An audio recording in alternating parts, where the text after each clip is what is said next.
Light the beam! Light the beam! Light the beam! Light the beam!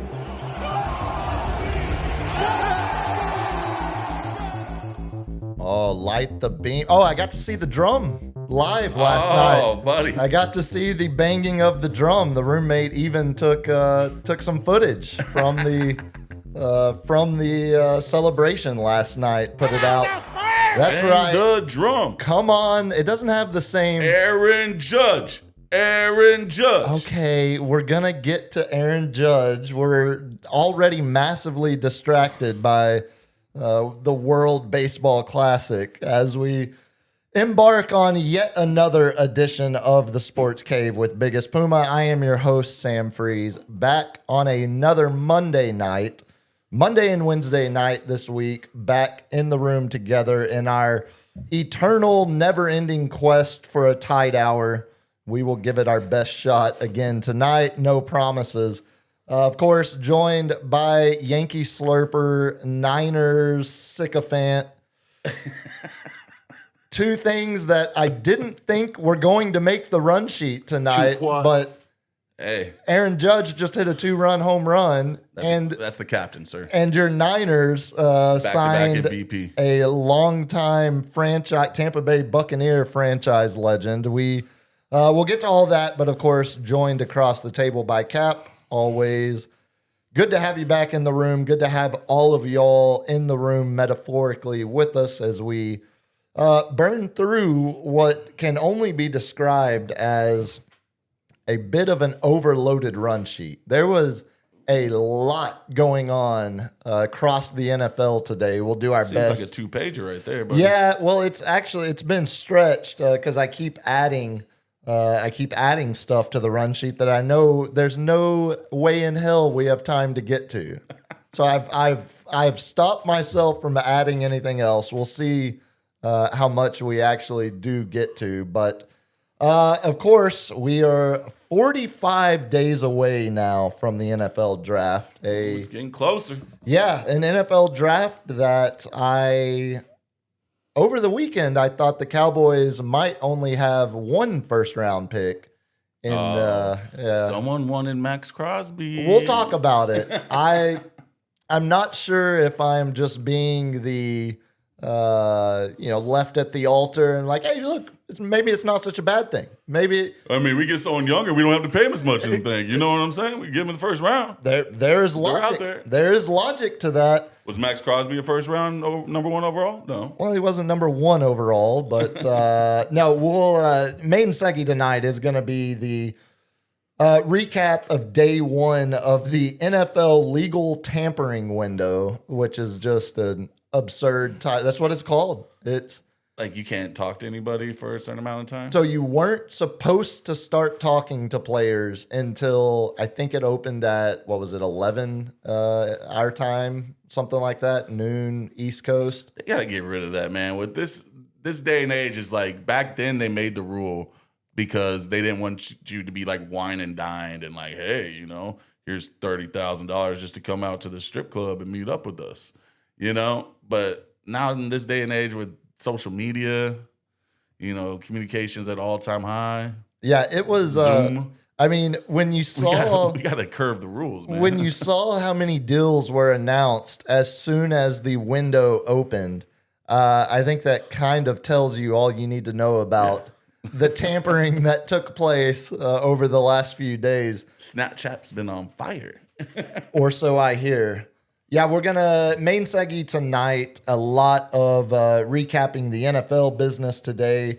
Of course, we got Spurs notes to get to. As I alluded to last night, we were in the barn for the game, an absolute demolishing of the Rockets. Yeah. Which looks like Mexico's trying to fight with us now. They fought with Canada, now they're fighting with us. They just pegged our boy. Yeah, so to speak. I think Big Dumper. They pegged Big Dumper? So to speak. How? Oh, Chom. man, God, okay. I can't even edit. This is fully. Got those locos forever, Holmes. This is fully non-FCC. The man behind those explicit drops you hear Did we just get another USA home run? And that was old buddy who made the air. Yeah, I think Roman Anthony. I think the drama is probably going to be out of this game. We probably won't be distracted much longer as U.S. now has a 5-0 lead. No, the reason tonight will finally be the night we achieve a tight hour is because one member of this program has to be several zip codes away by 7:30 tomorrow morning. Oh, driving or flying? Well, why don't we ask him? LG, how will you be arriving to San Marcos tomorrow morning? I will be riding in my car. So it's not driving or flying. I'm not driving. He will be a passenger. Driving. I'm not driving. He will be a passenger in his own vehicle. No, LG's got a long day tomorrow I got something for that AI crap on Lightning Round. between Texas State in the morning and Spurs in the evening. But before we get too much further behind it, on this National Napping Day, that music we were playing before we went live almost put me into a nap. Oh, man. I guess we'll talk about it noise. in the weekend recap, but it was daylight saving time. So apparently the first Monday after daylight saving time is always National Napping Day. And it happened to be International Women's Day, too. So why do they only get 23 hours? Well, Let's let the jokes fly. yeah, I was about to say, as we'll hear That's from one less hour of girls not hitting curbs. as we'll hear from LG here in a minute, it was certainly International Women's Day and Barbie Day at the Spurs game last night. But Makes no sense. if you think about it Or long enough, sexualization of a blonde white woman Ah, that no. we programmed our kids for 50, 80 years. but they made the movie and rewrote all of that, so it's Yeah. all good now. No, LG, tell the good people how they can help support the program. Hit that subscribe button. Give us some money by jumping into the super chat. Hit up the Amazon wish list and buy us some things. You can also become a member of this thing. We are up to 5 Ho! members Whoa right now. whoa. We got Even though we have no members only content, but one day. It's coming. it's coming. Yep, you can like this thing. You DJ can taught me how to download a subscribe. picture. You can subscribe to this to all of our social medias, which are at what? Sportscape.live. On all the socials except for LinkedIn Half of and them. I believe we have a Grinder account. Yeah, we are huge on Grindr. Dude. By the way, that drop I of played nice is not men is in not there's is a lot of not nice men. explicit. It's not against FCC. So Grinder? No. The the drop from Blood In, Blood Out. Oh, it's when they be like, what's a skeet, skeet, skeet? okay, again. No, chon chon That- is literally slang for sex. It just means sex. It doesn't mean the vulgar word for sex. It just Oh. means sex. I feel like we might need a third party arbitrator. There's another word for the vulgar word for sex. It's another Spanish word for that. But chon chon just means sex. God, every time you Or it's a keep mythical saying creature from Argentina. Either way. it. Or that. Does that mythical creature have wings? I'm thinking of a liger. I'm going to Liger doesn't have trust wings either. you. Yeah, you're so far off. I'm going to trust you. Damn it. While also not repeating that phrase myself, The mythical creature does have wings, by the way. Oh, Yes. just out of I like some wings. pure safety and self-preservation purposes. All right. It's not any worse than what Bad Bunny did at the Super Bowl halftime show. So Oh, I hear they wrapped that investigation up pretty quick, though. Bro, that need to be investigated. I've never seen something so vulgar and out of control in my life. it was the lyrics they were investigating, not the visuals. Yeah, and again, I think it turned out like it was. I understood all the lyrics. See, this is where I always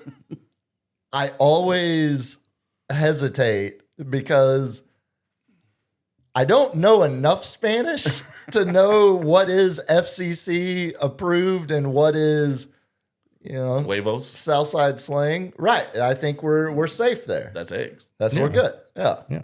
Also, the sports anchor for Ken's Five. That's right. Dirty Droopy. Sanchez. Yeah. See, Safe. then I feel like That's it's safe, but tacky. Tacky, maybe. No, as LG said, subscriptions always free. Give us a sub on YouTube. It helps us out a lot. Exactly. We need to keep growing the page as we embark on almost through the first quarter of 2026 here. We need to have our quarterly business review. Yeah, I mean, Oh yeah. opening Our day fir- is our almost first here. ever business review. Our first ever business review, maybe. I'm Inaugural. gonna be talking merch. I'm gonna be talking visits. We're going to be talking appearances. Be prepared. Yeah, be prepared. Also, be prepared. 45 days till the NFL draft. We might have something going along with that as well. So, Shout out to Dirty Sanchez, by the way. yes. Shout again. Shout out. I mean, you've got a tattoo from him on your shoulder there, Captain. Sancho, Dirty Sancho.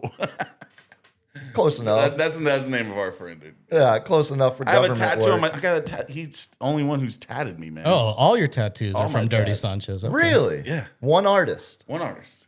That's pretty impressive. Yeah. I think the roommate doesn't have 2 tattoos done by the same artist. Oh well, she doesn't really. She has like kind of like the pics. Like I had everything go together. That Like a makes- whole theme, like the Illuminati before it was cool. You haven't seen. She's got. I was about that life, man. You haven't seen the full butt piece she has of just a giant Black Panther, just a giant puma on both cheeks. An eye on each ass cheek. Exactly, like the old Pink Floyd poster that everyone had in their college. If she bends over, it roars. All the.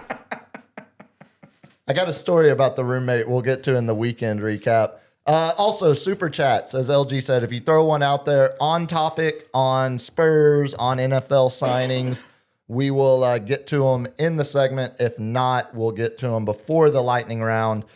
Before we get too much further behind, though, let's jump into a weekend recap because LG is on borrowed time and we Oh, build he's fine. He's we fine. build the program He can take a around nap in his car. his schedule, which is why we are Monday and Wednesday again. You can't do that, by the way. Which part? Nap in the car while it's driving. You're also not supposed to let it drive when you're 2 sheets underneath the wind.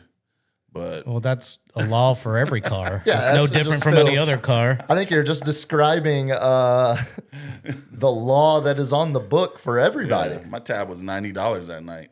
You owe And me I had money. one beer. You had 2. buddy. One. Remember you drank that fruity little drink because you didn't want to drink a Mind Eraser? The That you bought. You insisted. why would anyone drink something called a mind eraser? It's quite delicious and it has Kahlua, so there's a little caffeine in it. I don't really like Dig Red Bull.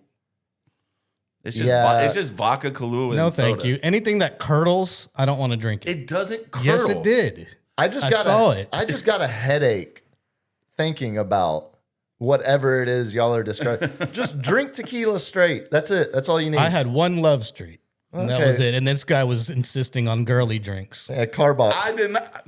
Mind Eraser is not a girly drink. I think the girls really tend to stay away from things like that. Any shot I'm like that is with a named, little Cosby, little spice to it. any shot that has a name is a girly drink, just by default.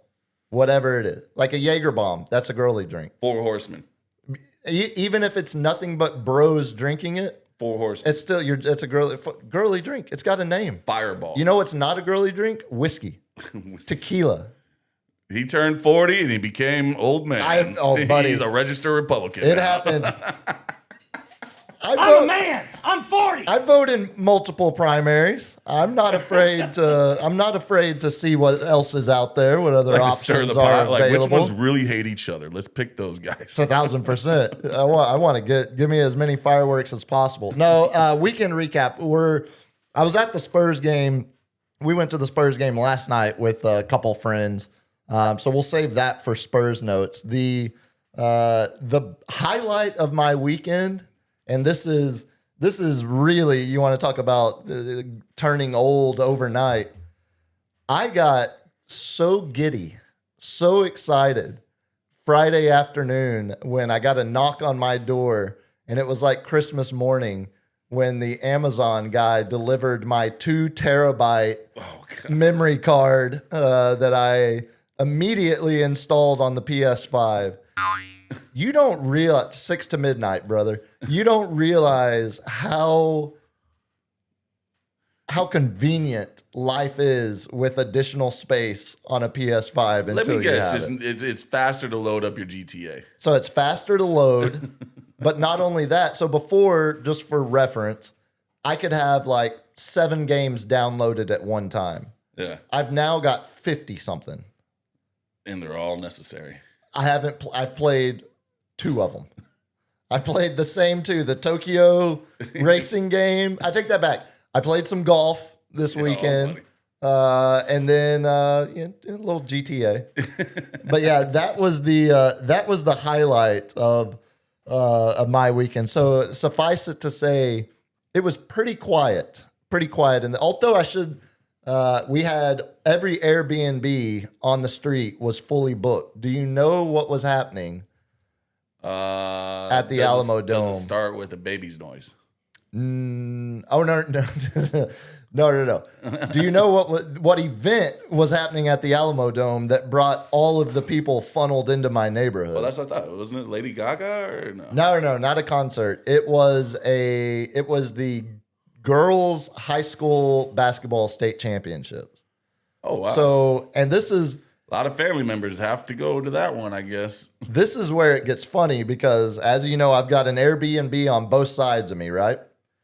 Airbnb on the right, very loud, very social, partying till 3 a.m, but not in a respectful way, like not too loud, but loud enough where I knew they were all still awake, and enjoying their pseudo vacation down here. Other Airbnb on the other side of me, all business. Absolutely no hanging out outside. It was, we saw them leave So you the had house. the coaches and the players, or what? Like, I think what we had was a bit of a cultural divide between the two houses, because I think the people that were staying on one side of me were from a bigger city school. Okay. The people on the other side of me were from a little tiny country. Like, we had the 2A parents with the 6A parents on both sides. And it was a bit of, especially with our house right in the middle. Yeah. It was a bit of the shock I remember of, growing up in a real small town and now living downtown in a top 10 populated city in America.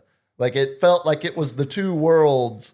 Either you're getting Cardi B or some Tejano blasted all night. So it was really more the line of like, Cardi B or Everly Brothers or like Gatlin Brothers or like old, like these were panhandle white folk on the other side of You're it. the type of person, man. Well, you trash the panhandle? the You think you're better than the panhandle, huh? the West Texan white is very different than the Central Texan white. That All is white trashy like that? Yeah, there are different tiers of the whites, and we definitely had the more conservative side staying in one of the Airbnbs. We lead by example, sir. That's exact. Well, they go low, we go lower. I mean, we go high. they were the type of family that they got up every single morning and went to the first game and stayed all day.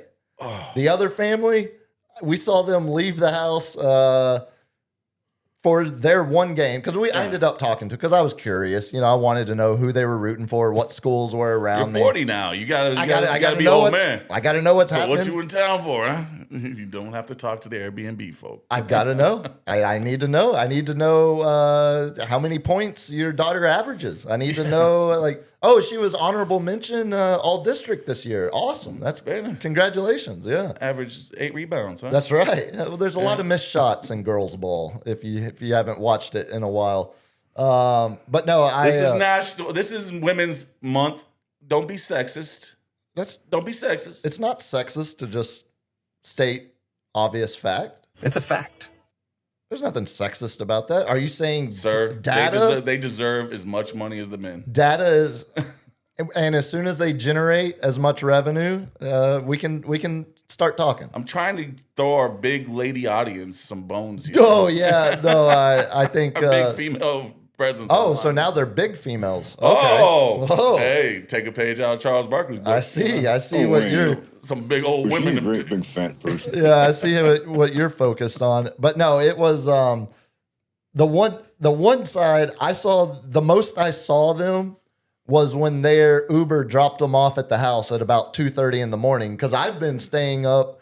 I stayed up all weekend. I caught every single first pitch of the 4 a.m. games in Japan. I know. My sleep schedule's so F. You can just record that, man. Yeah, but I like falling asleep to baseball again. Yeah. It's been It's been pretty nice. Is National Nap Day. That's one of my favorite things. Like I used to bond with my wife's great grandparents because he would sit there and watch he was a West Coast guy, so he was watching the Giants, and me and him just sat there in recliners, took a little nap, woke back up around the 7th inning, be like, oh, what's the score? That's how it should be. It's like, hey, I mean, that's the great life right there. Yeah, I was about to say, I think you just described what we all strive for. But yeah, no, besides that, the one story I have, so in between my installing the 2 terabytes of memory and then downloading everything, it was a whole process. I'm geeking out over, like telling the roommate, like, look at all this space I still have left. Like I need to buy more games. Like I don't have enough to fill up. So in between, This is like Step Brothers, where it's like, we made bunk beds. Look all the space we have. It's kind of exactly we what can it was. do whatever we want in here, dude. I felt like a little kid, after I had installed it. But so we knew we were going to the game Sunday night, and so we laid pretty quiet throughout the weekend. But Saturday, she had, her birthday was last week, right after mine. But she had been in Chicago all week during her birthday. So we were doing, a little bit, nothing, just some birthday errands. She had gotten some gift cards. Let's run, let's get out of the house. So I'm not just on the PS5 all day, because that was how it looked like it was going to go. So we made the trek. I'm not sure when's the last time you were in a Barnes & Noble? Oh, man. I want to say not this year, but last year buying a fantasy football magazine. Okay. So okay. It's like a yearly ritual, but this year I was like, I've already done enough. Yeah, I already know. Well, I don't want to buy a $15 magazine that I'm just going to do. And I'm sure you won every league you were in. I've always won. Except for one. No. Yeah? I won that one. No. By proxy, because you cheated. I seem to remember Zeb was a ringer. I seem to remember that was out of pocket. A league you didn't even finish runner-up in. What are you talking about? Or did I beat you in the championship game? In the championship. Okay, I paid so little attention. I don't remember.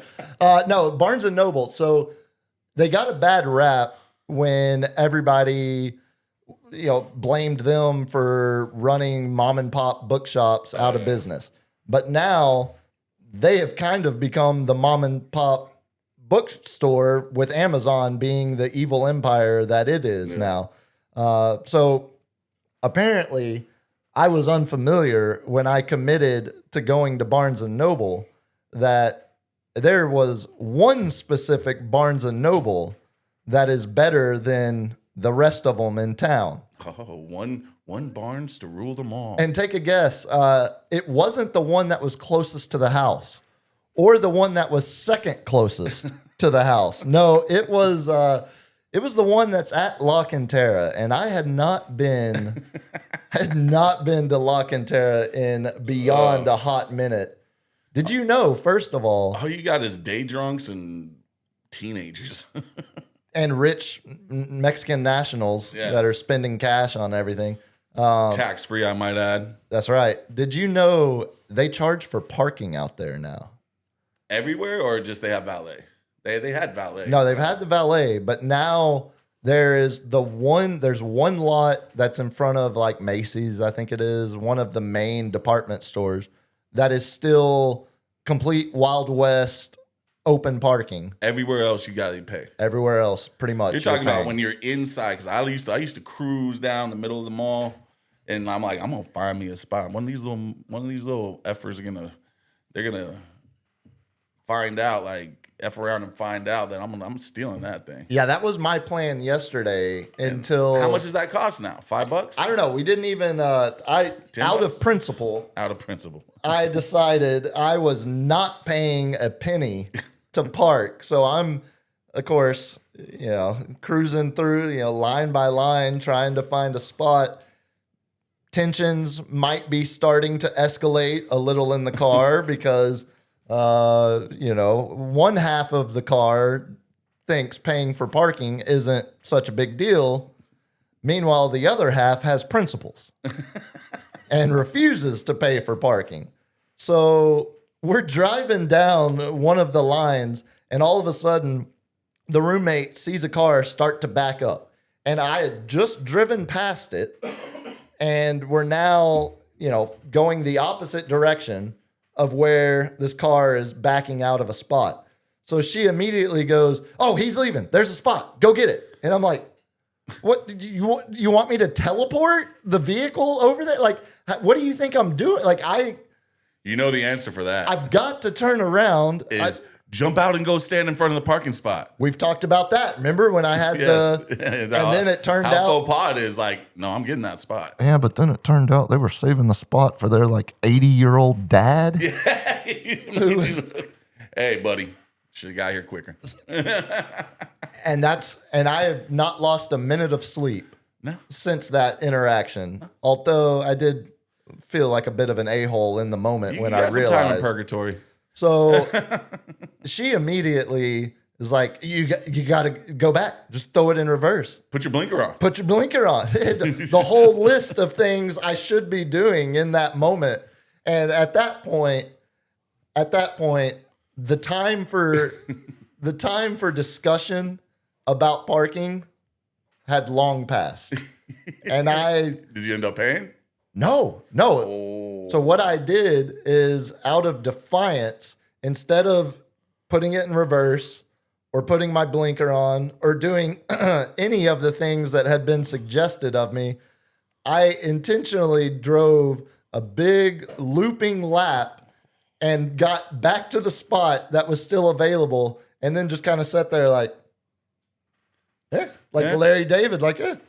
So you chose violence. A little bit of violence. And I proceeded to chain smoke a couple heaters outside while she did some shopping solo. Solo. Yeah, before I made my way in there. But I mean, women got to understand, don't take your guy to the grocery store, to the mall. it's a to battlefield. anything. We go there for a mission. It's a mission for us. It's not oh, look at that, window shopping. No, that drives me up the wall.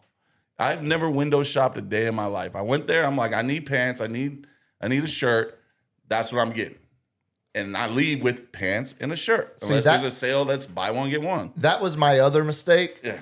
I underestimated exactly what having the gift card meant. Oh. Because having the gift card meant I need you're to there for a collect minute. 5 or 6 things and then narrow it down to try to decide how I'm going to spend my gift card. And then it's like, oh, well, I can get these 4 things, or I can get these 3 things, or I can get 2 things plus a Lego. Like, there was a lot of math being done.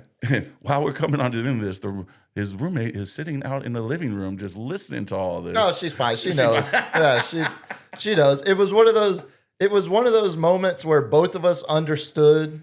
This is my limit. Right. My cup is overflowing. And I like to think we are really good at understanding when input is no longer necessary. Yeah. In situations like that. It's like, I'm not going to understand you. You're not going to understand me. There is no point to this. Embrace the silence and move on. Yeah. Because it's a fart in the wind in the grand scheme of things. It's going to pass exactly. Maybe that's the trick. You just fart in the car. And then she'll just get You just hotbox the hell out of that thing, lock the doors. just a Dutch oven. How did the Dutch get that? Oh, anyway. Questions for another time. Yeah. You have anything from the weekend before we get into some Spurs notes? Oh man, just some mad puppies at me because they think running in the rain is just the funnest thing ever, and just digging in the dirt. Yeah.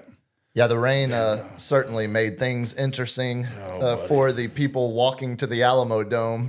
Look who's at the game. Oh, we got a case. Oh, yeah. Yeah. It's in Houston. Yeah, how did that butt whooping taste? Well, you know? what a great lead in that is. 8:35. Let's talk some Spurs notes because we did just see Kevin Durant on the screen there in Houston for the World Baseball Classic game. Still watching USA, Mexico, USA up 5-0. No, the vibes in the barn on Houston last night, ooh, buddy. Dude, we play each other rough, man. Like, it seems like in the way we play KD is almost like how they tried to play Wemby. What was it, 2-3 months ago, right at Christmas time? When they're like, have they figured out how to guard Wemby?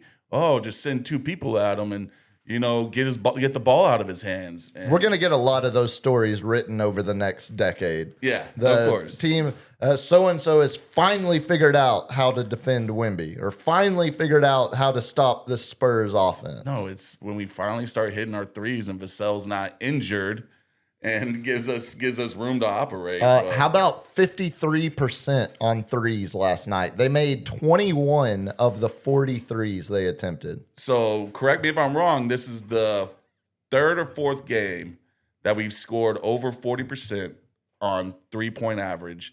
And we are however many games in we have not lost when we score 40% or more on average on threes. Really? It's that low too? Only 40%?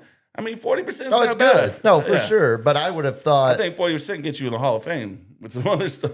for sure, I would have thought one of those games somewhere along the way they we dropped. lost. Yeah, they did set their season high in overall field goal percentage. Made 58% of the shots they took last night. That was a season high. The last lead the Rockets had was the end of the first quarter. It was 33-32. And from that point through the rest of the night, It just got worse. and LG can testify to it because I got an action shot of LG during the halftime show. Do we have a picture of that? If got a picture of that if we there? have a picture of that, we can throw it up. There's a couple action shots that LG. How'd you get action shots? It was on the Thunderdome page. Oh, nice. Yeah, He dude. didn't get action shots. Nice. What he meant to say. I see. Yeah. So here's the shot Puma got from Look a at that. very Look far at that. distance. Is that a screenshot, sir? No, that Is is that not. a screenshot? That is not. That's just super zoom. That is pixelated as hell. Well, because again, That's zoomed in. Digital zoom. we had you should have seen me. I'm like an old man, just zoom, and then finally, roommate's like, you can just push this Yep. button. So yeah, that is highly, highly zoomed in from our seats last night, catching LG in action. Yep. But as I was saying, LG can testify to it. Yep. The last 3 quarters of that game last night felt like, and I know we went to a game back in November and hadn't been to a game since then. And, back in November, you were high on them. You were predicting Oh yeah. 50 something wins. But the majority of people were still trying to figure out where the Spurs team was on the development timeline. Like how I still had them at like 4, maybe 3. I was like at 5, maybe 4. yeah, you didn't have them at I was like- 59 wins No. like they're on pace for. Exactly. But now the difference between being at a game back in November versus being at a game now, you absolutely feel the expectations. Dude, the crowd is getting more and Yeah. more amped. It's- Like That game was loud last night. It was. But the Clippers game was ear piercing. So we're going to talk about that one too. That was from Friday night. yeah. The 25-point comeback. I think that's the perfect example. Like those 2 games back to back Yeah. show you the energy in that building is finally getting back to what it was during, a decade, 2 decades. 2 decades. It's louder, and it's all because of the Jackals. Oh, the Jackals are riling them up. I like the one Jackal that looked like Pitbull in a tuxedo. That's my boy Josh. He was the actor in the movie I just shot. Oh, really? Oh! Okay, I saw that It guy. all comes back. Yep. I saw him walking around last night. Oh. I should have known to drop LG's name. Yeah. Get an like- autograph. Like LG can drop Dogfather's name to Sean Elliott. Stuff can happen. I can't do that, but he did stuff his face with some Dogfather on TV the other day. That is So- true. Shout out to the Well, there you Dogfather. go. That Very is true. delicious. Yeah. Also, fun fact: last night, the most points the Spurs have scored all season long at 145. Yes. It felt like it too. We did say that already. It No, he felt- didn't. No, I don't think so. I don't think we had that You fun said fact yet. percentage. We had You didn't say total points. we had highest shooting percentage, but that's I think thinking about what the crowd was like in November when it was all hopeful optimism versus what the crowd was like last night or Friday night, as you were saying, LG, where it's now expectation.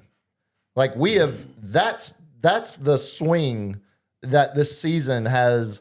And, those are developmental steps that have just been skipped because now we're to the point where you have Bill Simmons and Zach Lowe comparing this Spurs team to the 90-91 Chicago Bulls, the team right before the dynasty started. Exactly. And I think also coming off the rodeo road trip with tied for the best record we've ever done, 8-1, and the little competition we might have with Austin stealing 2 of our home games, we wanted to make an example. We wanted to set a principle and be like, this is San Antonio's team.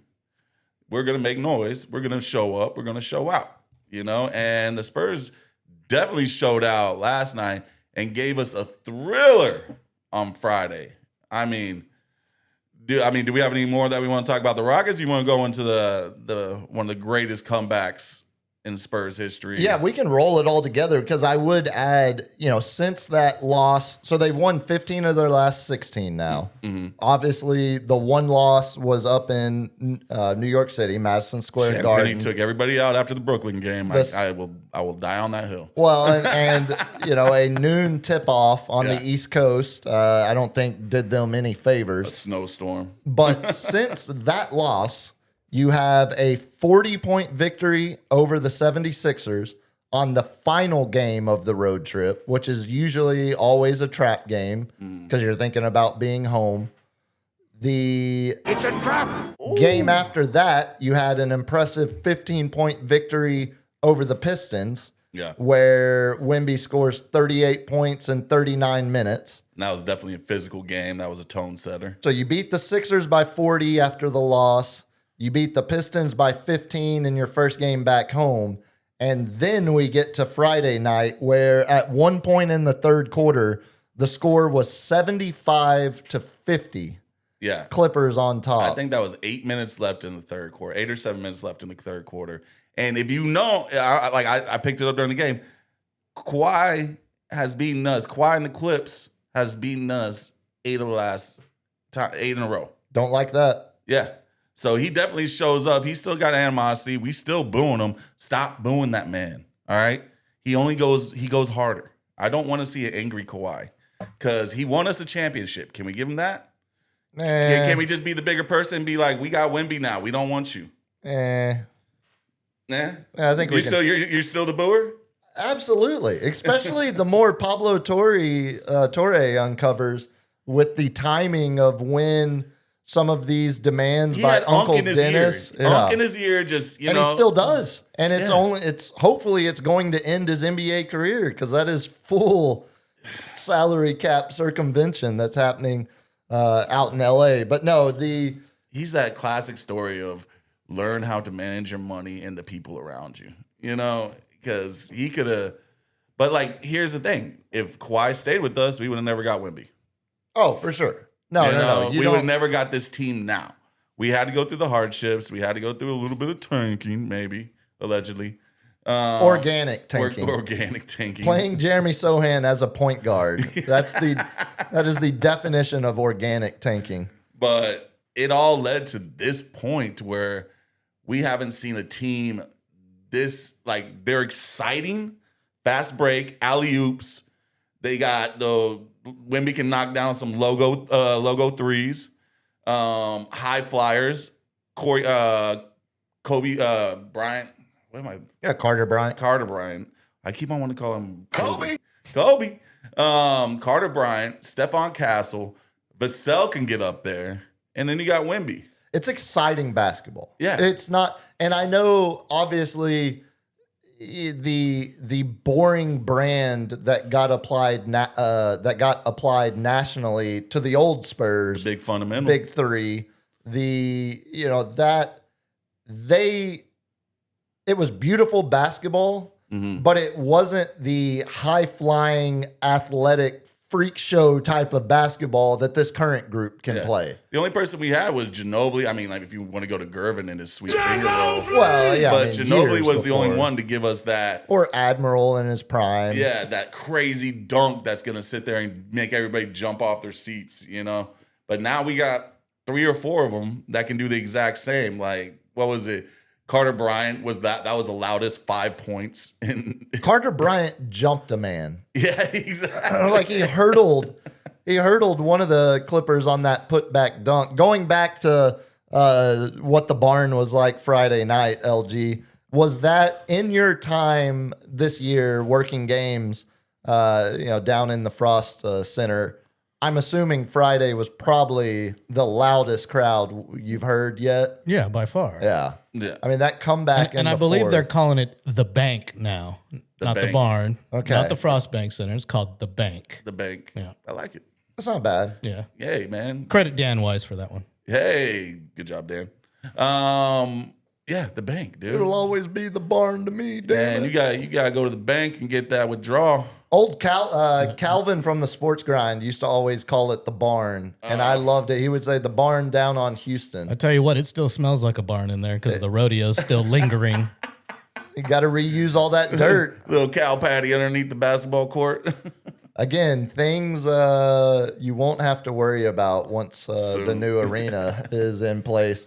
Yeah, the way that game Friday night ended with Wemby getting the breakaway slam to take the lead, and then the bonehead inbounds play Oh yeah. where they pass it right back to Batum, and he's still standing out of bounds. Yeah, that was a That's comedy. like me playing basketball. I'm like, why you passing it to me, man? Like, come on, man. It was a comedy of errors. I'm here to set screens and push people around. That Clippers team is weird too, because they looked like they were god awful at the beginning of the year. Then they revived their playoff hopes, Yeah, Kawhi was making an MVP style run. and then they trade away Harden and Zubac at the trade deadline, and you're back to just having Kawhi and a bunch of ill-fitting pieces around him. And the thing that we got back-to-back primetime like national televised games. I'll get used to that. Yeah, that's gonna happen more and more. You had Reggie on there sitting there being, this is the loud. Oh my God, this is the loudest. The loudest I've ever heard that stadium was 2013. Unfortunately, Game 5 when Ginobili actually goes nuts and scores 40 plus points. The thing was vibrating so hard with the Ginobili. It was like deafening in there, and I was like, man. I think it can get louder because from what I heard from the noise on the TV, I've never heard anything louder than that. No, we're officially, I mean, that was being in the building last night, seeing the entire upper deck, absolutely every seat with a bud in it. And living on the east side, like 5 years ago, the year right before Wemby and the year before that. Yeah. Jeremy Sohan's rookie year and the year before that when things were not so fun around here basketball wise. The roommate and I, we'd be sitting on the couch Tuesday, Wednesday night, Not hearing and it. I would just look up ticket price and be like, you You want to go watch the Spurs play the Pacers? $30. $7 tickets on the resale market. They're basically paying us to go. Yeah. Those days are long gone, buddy. Long gone. A couple other thoughts on the Spurs. What'd you make of the? Did you see any of the footage of Wemby borderline crying? Not borderline, but the exhaustion. After that, the release. He After said that was the hardest game he's ever played. Of course, it comes off a back-to-back. And Are you crying? where he played 39 minutes the night before against physical Detroit Pistons. I like the fact that we're ramping it up. We're like, hey, we're getting to playoff where we're going to need you some nights for 38, 39, and then you need a day off, but we need you again. I like the fact that the emerging face of the league is crying after regular season games. Yeah. I kind of He wasn't lying. I don't like to lose. and that is where the genuine belief when he says that, Yeah. I kind of genuinely believe that. Like it's if it's You saw him at the All-Star game. Exactly. He was so pissed. Exactly. And that's where I think a lot of San Antonio Spurs fans have genuinely believed that for a while. But that's another side that the national media, the national basketball fan is getting, more insight to or awareness of. Yeah, this whole Wemby super competitor thing. Yeah. It's not a bit. It's not a contrived or forced nature of his personality. That's who he is. Oh, did you also see his mega Air Jordan deal? Do we have a new one? Well, I mean, I guess it might be the old one, the 750 over 10. Man almost demanded $1 billion. Yeah, I think that's his original one, isn't it? That's the original. I saw it and I still was like, man, that man almost got $1 billion. Okay, I think again I think you're reading too many Memes. Facebook memes, yeah. Quit putting out fake material. I believe everything. Yeah, that's why you need AI to scrub what's not real. Only other Only other Spurs we're gonna thought. fight after that one. Yeah. Luke Cornett got his wish. Oh, no more Magic City Monday? No more Magic City Monday.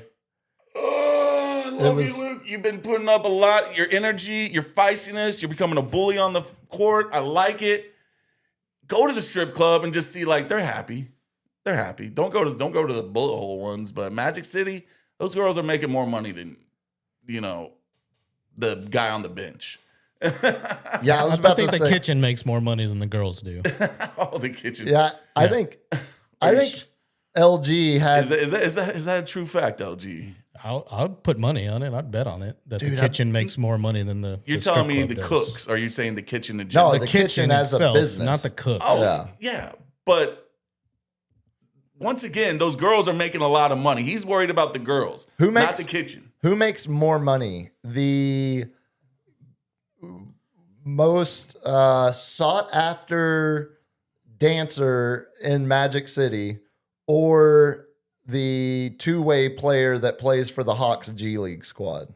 Oh, the girl. It's clearly the girl, right? She's probably making $500,000. What about Easy. the assistant coach for the Hawks? Who makes more money? The most profitable dancer at Magic City, or the Hawks lead assistant? Get on your AI machine there. See what the average Magic City dancer makes. Because What AI machine? whatever, then I'm gonna kick you, dude. You talking about Google? A computer? Whatever AI is A on. cell phone? Once again, don't use it. Don't know where it is. It's never too late. It's gone. That ship has sailed. I think LG had the best way of describing it. Like, I was riffing and joking on the cultural institution that is Magic City, but if you're just celebrating the restaurant, the kitchen Magic City, and the wings Magic City, the league probably shouldn't have a problem with it. Go to Atlanta and you'll see how ingrained in society Magic City is. No, I get it. And that's where It's like the Alamo to San Antonio. a league. It's like Fred's fish fry in here. You know what I'm saying? Oh, it's bigger than that. Yeah, let's not put Way Fred. bigger than Let's that. not put Fred on that pedestal. Fred is a national treasure.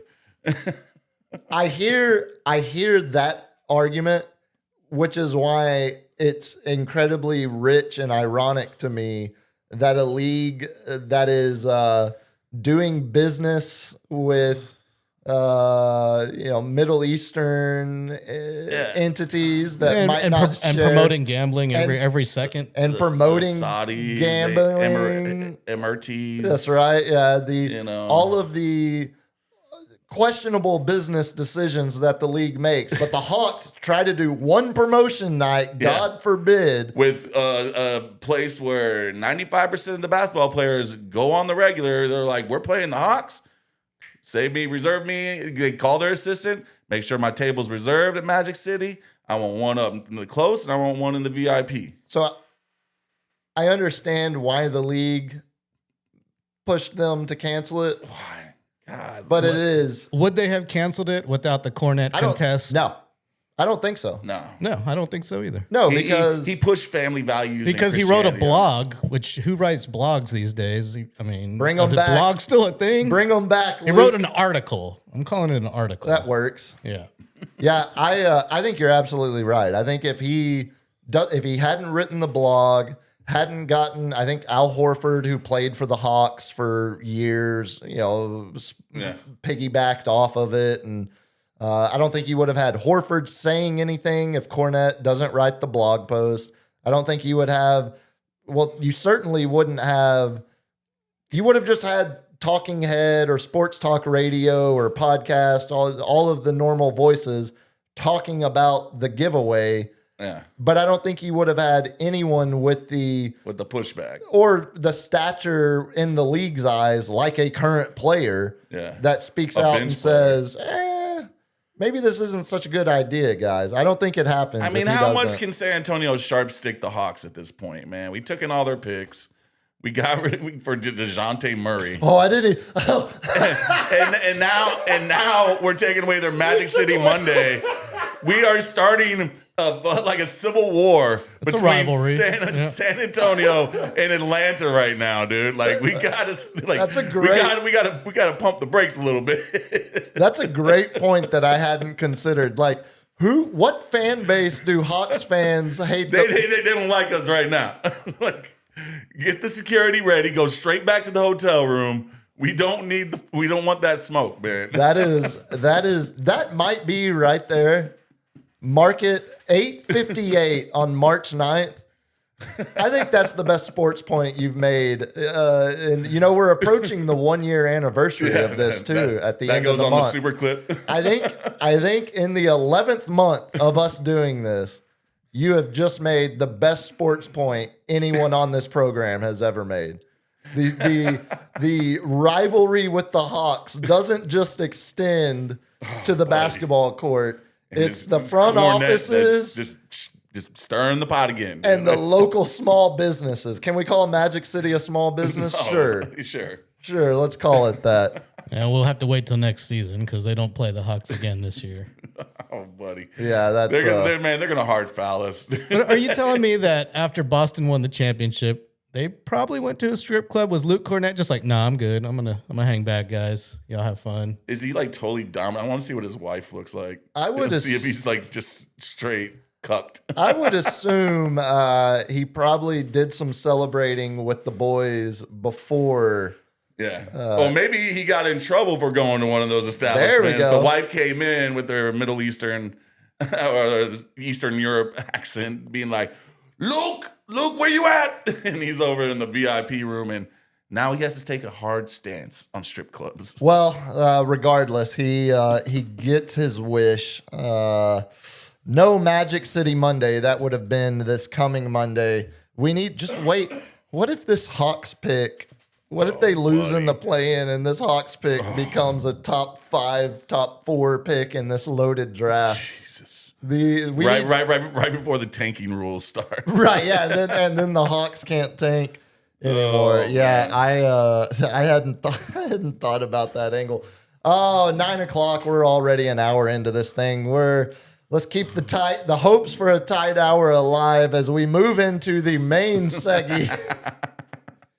Let's talk some NFL signing because we did get the legal tampering window opening earlier today, and yeah, it's Come on, it's absurd. So who got it? Like, what team? Well, do you want to start with? Let's start. What teams? Yeah, are they getting fined for these? No. This is just what they call it. Oh. It's technically when negotiations are open. Oh, yeah. So the league, the new league year starts on Wednesday. Yeah. So all of these signings that have been announced today aren't official. They go official on Wednesday. Almost a baker's dozen, man. But you got today technically on paper is the first day you can negotiate contract specifics and solid numbers and actually get verbal commitments from guys. Mm-hmm. So in the NBA, they call it's the 3-day moratorium. It's where you have the 3 days right before. It always starts at midnight in the NBA, where it's the 3 days before free agent signings become official. Yeah. So that's all we're in. It's basically the first negotiating window for the NFL. And before any signings were made, we got arguably the biggest move of the offseason so far over the weekend. Oh, yeah. Where Max Crosby ends up, the Raiders got the 2 first-round picks they were looking for. And Cowboy fans' tears drop. If you put yourself in, this is going to be difficult for you. Put yourself in the shoes of a Cowboys fan. Okay, wait. I suck. Who would you rather have? I have the most Super Bowls of anybody. No, that's not true. You can't do that. I have no. I hate this team. Oh, is that the Jets, boy? Yes, I'm so glad we have that. Put yourself in the perspective of a Cowboys fan. What's better business? Keeping your 2 first-round picks this year or using one of those in a future first to get Max Crosby like the Ravens did? Because I'm still shocked the Raiders actually got 2 first-round picks for a soon-to-be 30-year-old Max Crosby. Well, he has over TJ Watt and Myles Garrett and the ex-Cowboy. Micah. Yeah. He has the most pressures Michael Parsons of any edge rusher in the league. It's like 266 or something. And it's like a minimum of 1,000 snaps. He has the most pressures. And we've been retrained now to look at the pressure rate and the total pressures instead of looking at sack numbers. You know, because you can get 5 sacks a game, as we've seen before from many. It's not such a, like, we get 1 or 2 of those a year easily.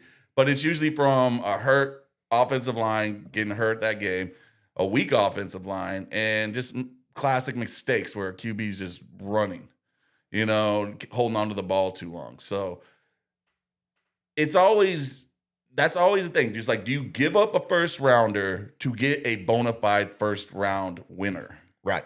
Because Max Crosby was a first round winner.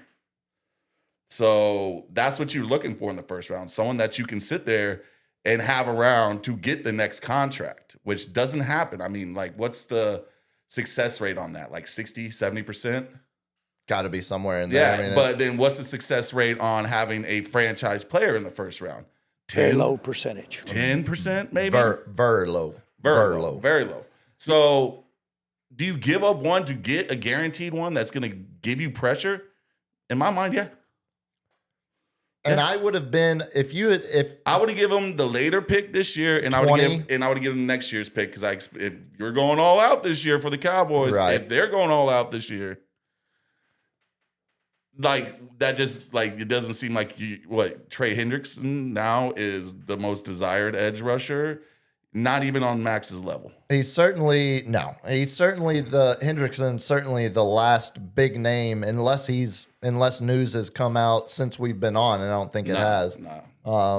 Definitely the last big name at the position the Cowboys could go after. But I think looking at the position the Cowboys are in, the next 3 years with Dak in his still early 30s, Dak Prescott. before you really expect physical limitations or physical drop off in performance, you could have talked me into, like you said, you give up 20 this year, you give up next year's future first, and you're getting a bona fide badass. Yeah. So you're You replaced Micah.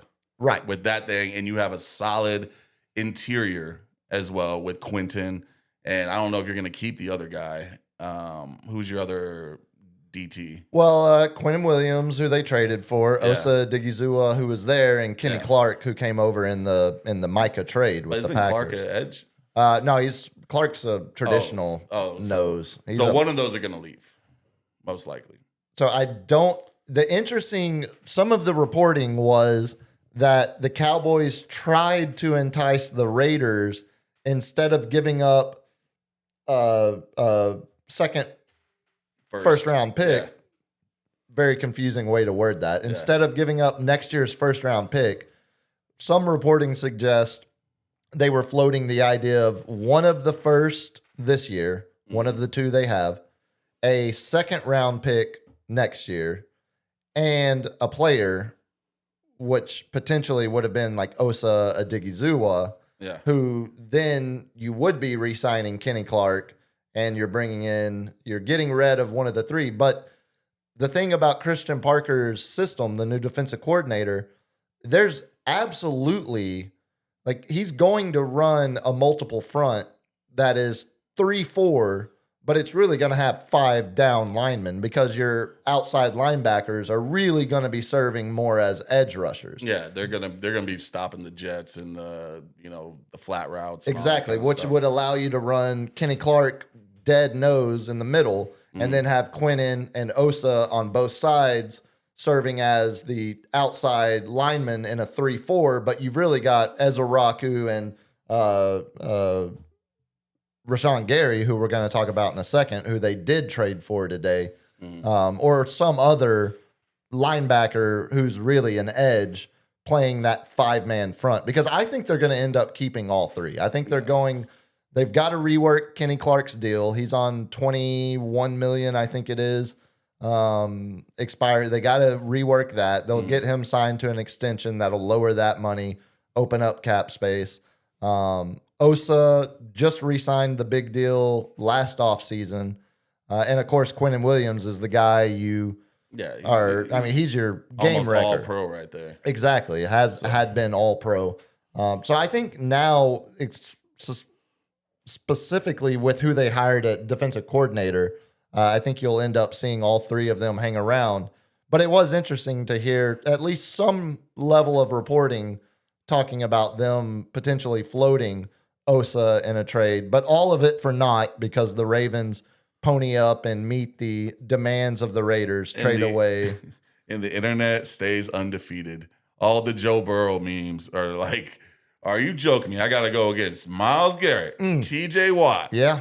And now Max Crosby. That's 6 correct. times a year. Yeah. Looking at his offensive line, it's the whole Matthew McConaughey smoking a cigarette and Ben Affleck over there with a heater just for a quarterback that was already talking about how maybe some of his love for the game had left him. Yeah, he's getting beat up, bro. This certainly doesn't help if you're a Bengals fan thinking about the future of Joe Burrow with your organization. Oh, buddy, man. I mentioned the Cowboys did get a different edge, a different fallback option after not giving in to the Raiders' demand. They end up trading surprisingly, not surprisingly because it's the Cowboys and they are allergic to their 4th-round draft picks. They end up shipping a next year's 4th-round draft pick to the Packers to get Rashawn Gary. It's one of those moves where it can't be the only thing they're doing at the position, but I like the player himself. the 4th round draft pick makes very little sense to me because Gary looked like he was headed to being cut by the Packers to begin with, a la Minka Fitzpatrick, where you saw the Jets say, well, we know you're going to cut him. We'll give you a 7th round pick just so we can try to negotiate an extension with him. And then if we can't do that, then we'll cut him. You see it happen a lot in hockey where teams will trade for a guy a day before he becomes a free agent. Old-time hockey? Just so they can get a head start on, working out an extension. They get that romantic time. That's right. That but private normally, you don't give up a 4th round pick to do that. Dallas is like, this is how much we want you. That's right. We didn't give up a 7th round and just negotiate terms. We gave up a 4th round. Yeah. You still don't want to be a Cowboy. Damn it. For a guy that has never had double-digit sacks. Oh, buddy. He had the torn ACL 3 seasons ago, and he's always every year he's somewhere between 7 and 9 sacks. Yeah. Which, if you're telling last year that would have led the Cowboys by a significant margin. I would have loved a 7 or 9 sacks for the Niners. See, and that's where I think it's again. I like the addition. I like the player. Yeah. I like the short term. It's not committing long term money. He seems like a streaky kind of wave player, like where you have a couple good games and all of a sudden he disappears. I think you're definitely going. I think you're definitely going to see that as ESPN, especially with the Cow. I mean, that just feels like as ESPN, the story I was reading on ESPN earlier said.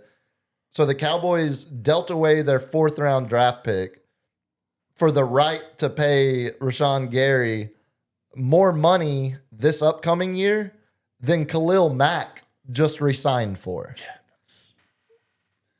I mean, Mack's not in his prime; he's on the downward slope. But apples to oranges. Which one would I want for 1 year? Khalil Mack, right? And so that's where on a day where I think the Cowboys actually did some really, really good business in who they did bring in. They end up bringing in. We talked about the last time the Cowboys gave out a free agent contract that averaged more than $10 million a season. Mm-hmm. The last one was in 2012. God. And it was Brandon Carr, a 10-year, $50 million deal, or 5-year, $50 million deal. It was $10 million just to be season. The backup. Well, he was a solid player. He was a starting corner for. Oh, I'm thinking of Derek. Oh yeah, no, it was Derek never. He only went to Raiders and New Orleans. Yeah, no. Brandon Carr with back with Orlando Scandrick, I believe was the other. Yeah, Boise State boy. What was it? Lonnie, our fantasy football zone wild card. He had a Scandrick jersey, I believe. I think my grandma has a signed football that is signed by both Terrence Newman and Orlando. Newman. Yeah, okay. It was during that.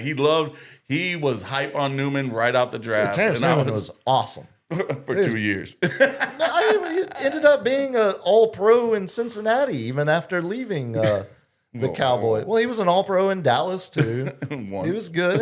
He was solid. I will not take the slander. Do not slight my Newman. Yeah, I will not take the Terrence Newman slander. The business the Cowboys did do, mm-hmm. Jalen Thompson now has ended the drought. He got $12 million a year from the Cowboys, 3-year deal, $33 million base, but it's going to go up to $36 million based on real easy to achieve incentives. It seems like, and the Cowboys get their in the box safety, also can play nickel back. A position of need.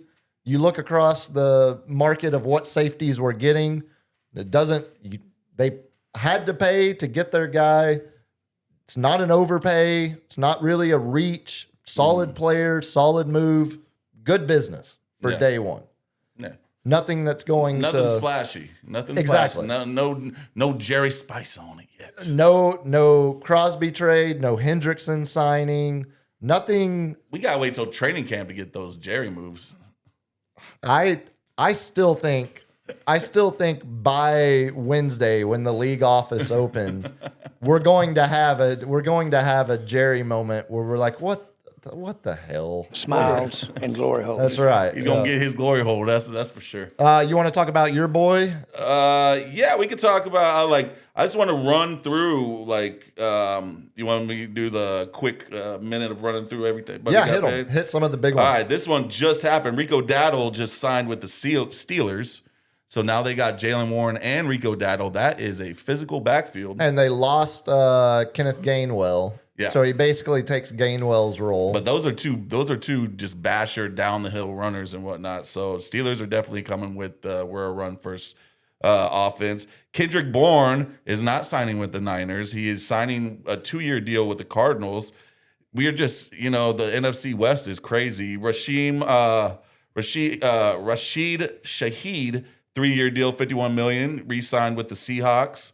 That he's a scary player. Kenny Pickett, 1-year backup deal, 7.5. How much was the Shaheed deal? I saw a 3-year, but what did you say? 3-year, $51 million.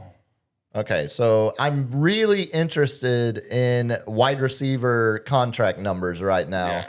with the George Pickens contract standoff. Mm-hmm. So Rashid Shaheed, $17 million a year.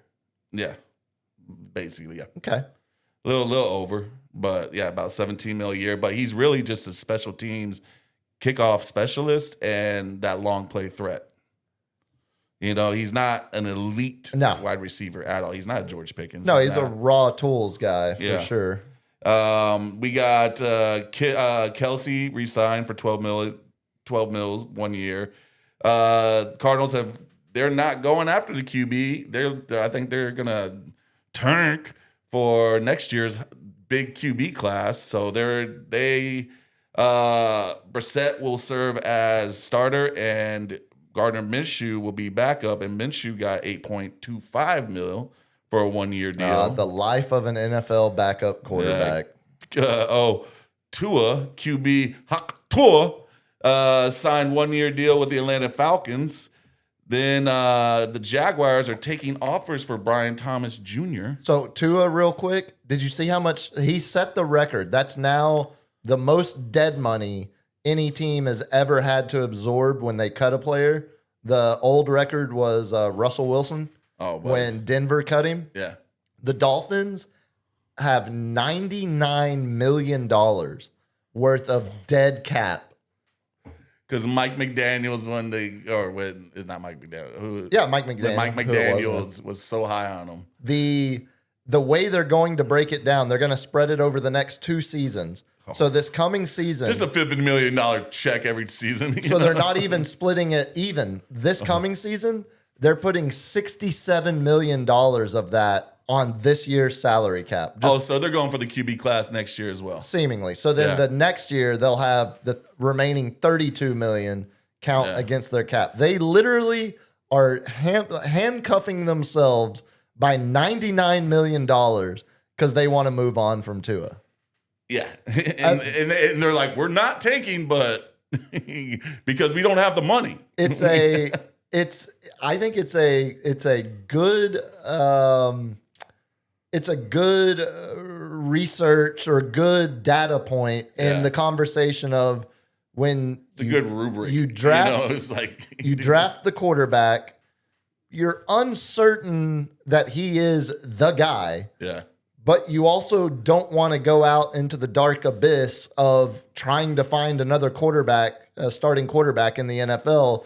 So you resign yourselves to settle on giving the guy you don't believe in, you don't believe he's the guy, but you give him the big extension like he is your guy, and now you're paying $99 million in dead cap. That's when all the QBs were just getting ridiculous contracts. They're like, we got to do it now before it gets even worse. Kyler. Yeah. Well, and also remember, it was played perfectly. That was what Dak's agent told Jerry. It's like, look at these quarterback contracts. They're only going to go up. if you don't sign my guy to this number, And he's still the highest paid quarterback in the league. That's correct. And there have been 5 starting quarterbacks re-signed since then, and not a single one of them came within $5 million of Dak's number. That's a good agent. That is a great agent. So this Also, Brandon Aubrey's agent. Yeah, oh, buddy. So Brian Thomas Jr., that's going to be one to watch for you if you're one to see. I mean, because he had a great rookie year. This is his second year, but he's not even going to get his first contract for another 2 years because he still has 2 more years on his rookie deal. Commanders are re-signing Marcus Mariota. J.K. Dobbins is returned to Denver on the second-year deal. So the Commanders re-signed Laramie Tunsil as well. Yeah. And the Raiders agreed terms with wide receiver Jalen Naylor, 3 years. Oh, the Vikings. Yeah, 3 years, $35 million. So 11.5. That's solid. Yeah, that's for Jalen Naylor. Naylor was a first round. Wasn't he a first round pick? He was top. By the Eagles. He was. Was it first round? I think the Eagles took him first round, but it was like a late first round. Well, let's see. Check on that. I'm gonna continue. Travis Etienne got 52. Oh no. I think you're thinking of Jalen Reagor. Rager. That's Okay. the former TCU wide receiver. No, Jalen Naylor was a 6th round draft pick. This reminds me of an Instagram thing. Too many Jalens in the league. Can't name all the Jalens. Cowboys signed to Jalen earlier today.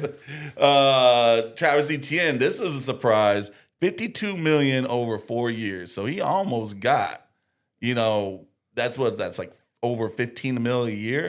What is that? 14, right? I think it's. Yeah. But I think the number is actually going just to be under 15. I think it's a softer. I think it's going to be closer to like 48 million overall when the incentives came out. So Alvin Kamara, they're shelving him.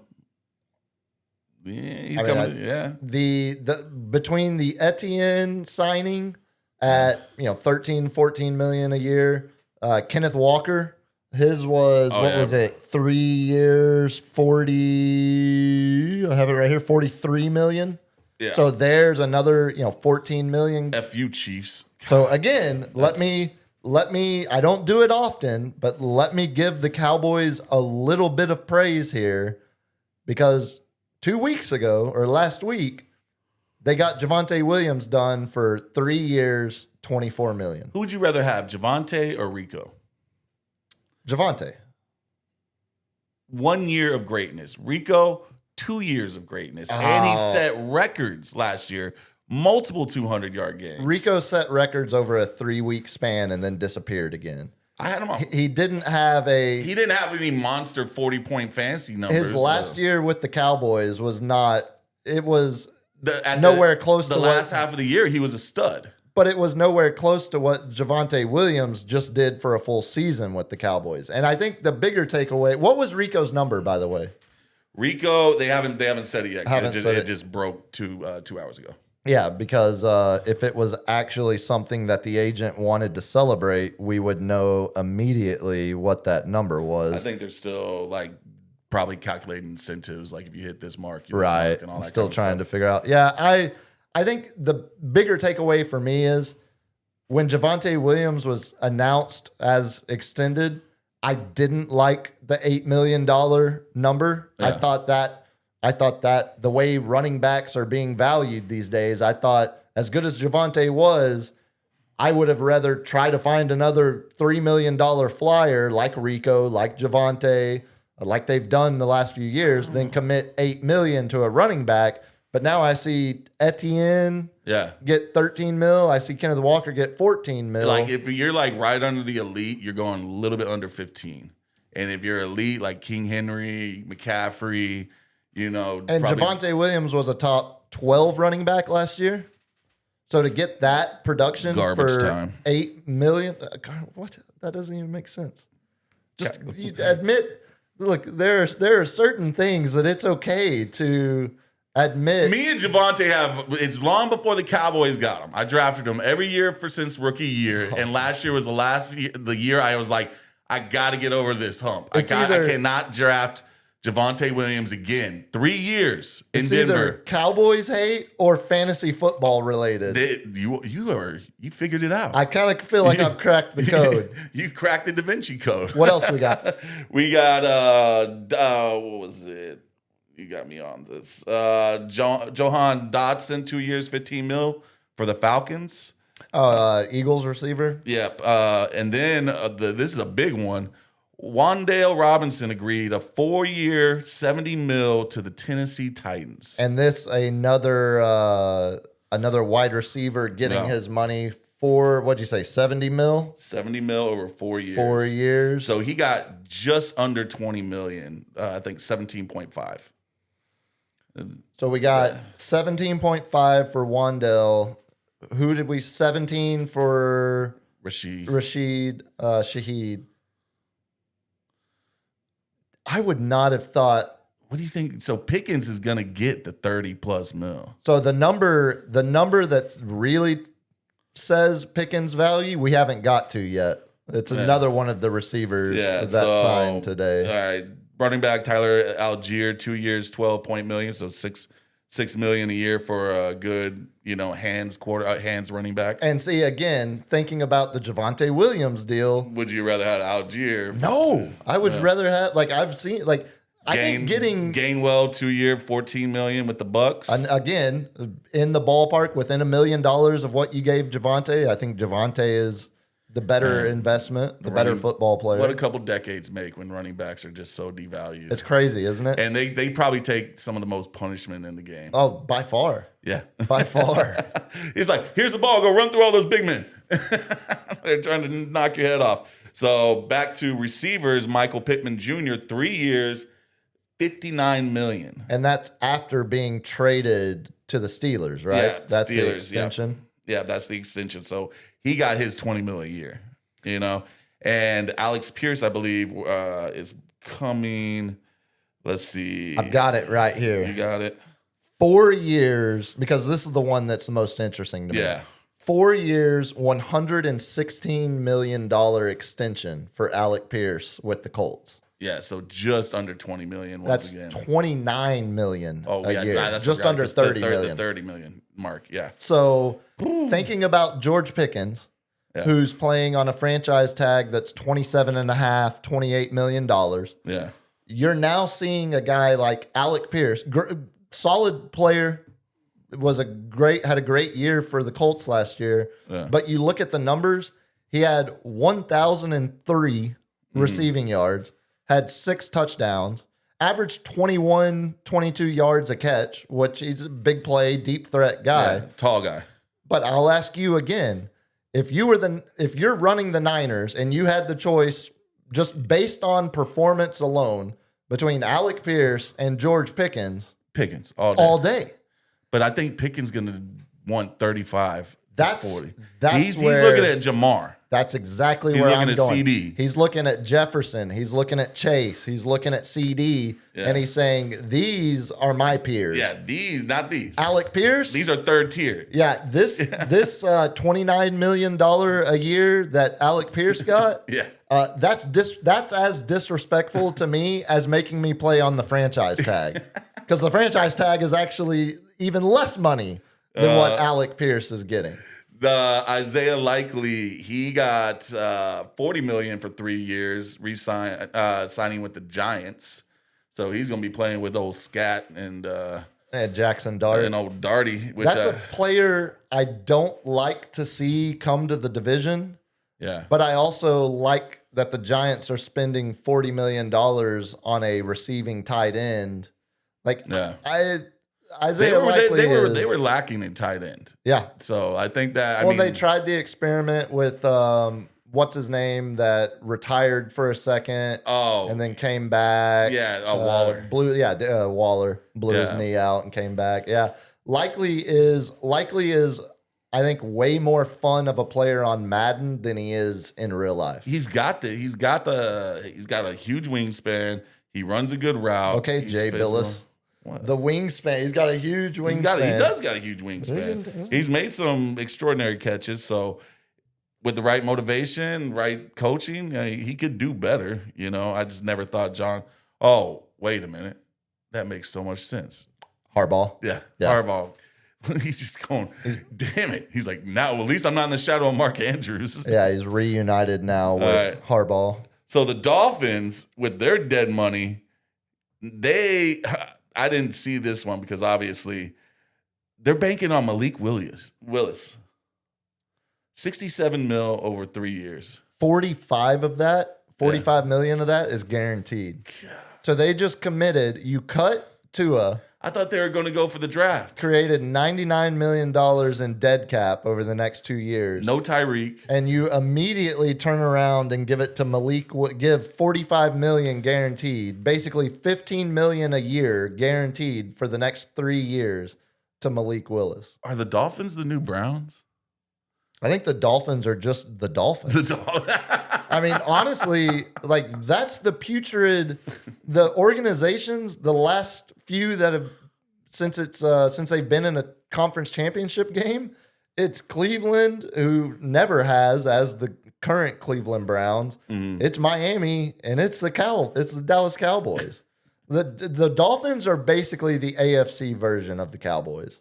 Yeah. As unfortunate as that is, this feels a lot like you remember Matt Flynn when he had 2 starts or whatever it was with the Packers at the end of a year. Seahawks needed a quarterback. They end up the Matt Castle of Kansas City Chiefs. well, and then also what ends up happening, the Seahawks take a flyer on a 3rd-round quarterback that turns out to be Russell Wilson. Yeah. Which I think is still, I think the Dolphins still draft a quarterback, somewhere in the middle round and hope that, he actually pushes Malik Willis for the job. But if you're committing $45 million over 3 years to a quarterback, you want him to be your starter. I'm just not sure what that does for you besides having someone you think in the is middle, like they should have just went with the backup and went for the lottery. Not the lottery, but the draft. But the draft, yeah. It feels like a move to not just completely alienate your fan base. Like, no, look, we're still trying. Here's Malik Willis. Everybody wanted him, but we gave him more money. That's right. Have you seen what Sam Darnold's how he's revived his career? We're going to do the same for Malik Willis. And the one that all the Sports Cave Live's been waiting for. Tyler Linderbaum sets the record for biggest contract ever given to a center. Now let's talk about Mike Evans, because as soon as I saw that move go down, the first thing I thought about, obviously you and your Niner fandom, but again, I've had wide receiver money on my mind all day, thinking about how it relates to George Pickens.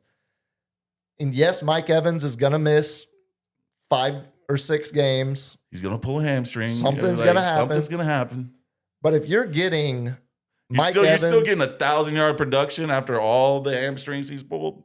And the big play, the big moments, sure-handed, toughness, Super Bowl pedigree. And you're getting all of that for only $20 million a year. And we're getting someone that's going to be dedicated to the team, unlike our number one old Brandon Ayuk, who just disappeared on us. I'd still want to see the 30 for 30 of what went down, because I don't know if he just Antonio Browned himself or I don't get it. He disappeared. Yeah, it was such a who's gonna absorb that contract? Such an odd mid-season turning of events. With not a whole lot of, you said, solid reporting on. So Mike Evans. So after everything we said, Rashid Shaheed got 17 basically. Right. You had Naylor 17. You're 17 and a half, whatever it was. I think Mike Evans took a discount because he wanted to win another Super Bowl. I would be curious to know, because how does he not demand $25 million at least? I'd be curious to know what else he had, what other offers were out there, because at this point in his career, I think it's pretty easy to assume that he took less money to go to a contender. Yeah, like if you told me that was the case, if you told me the Titans had offered him $25 million. And he took $20 million from the Niners, instead, that makes sense, especially when you saw. You don't think the Bears were in contention for Mike Williams after losing DJ Moore? I can see them throwing $25 million out there.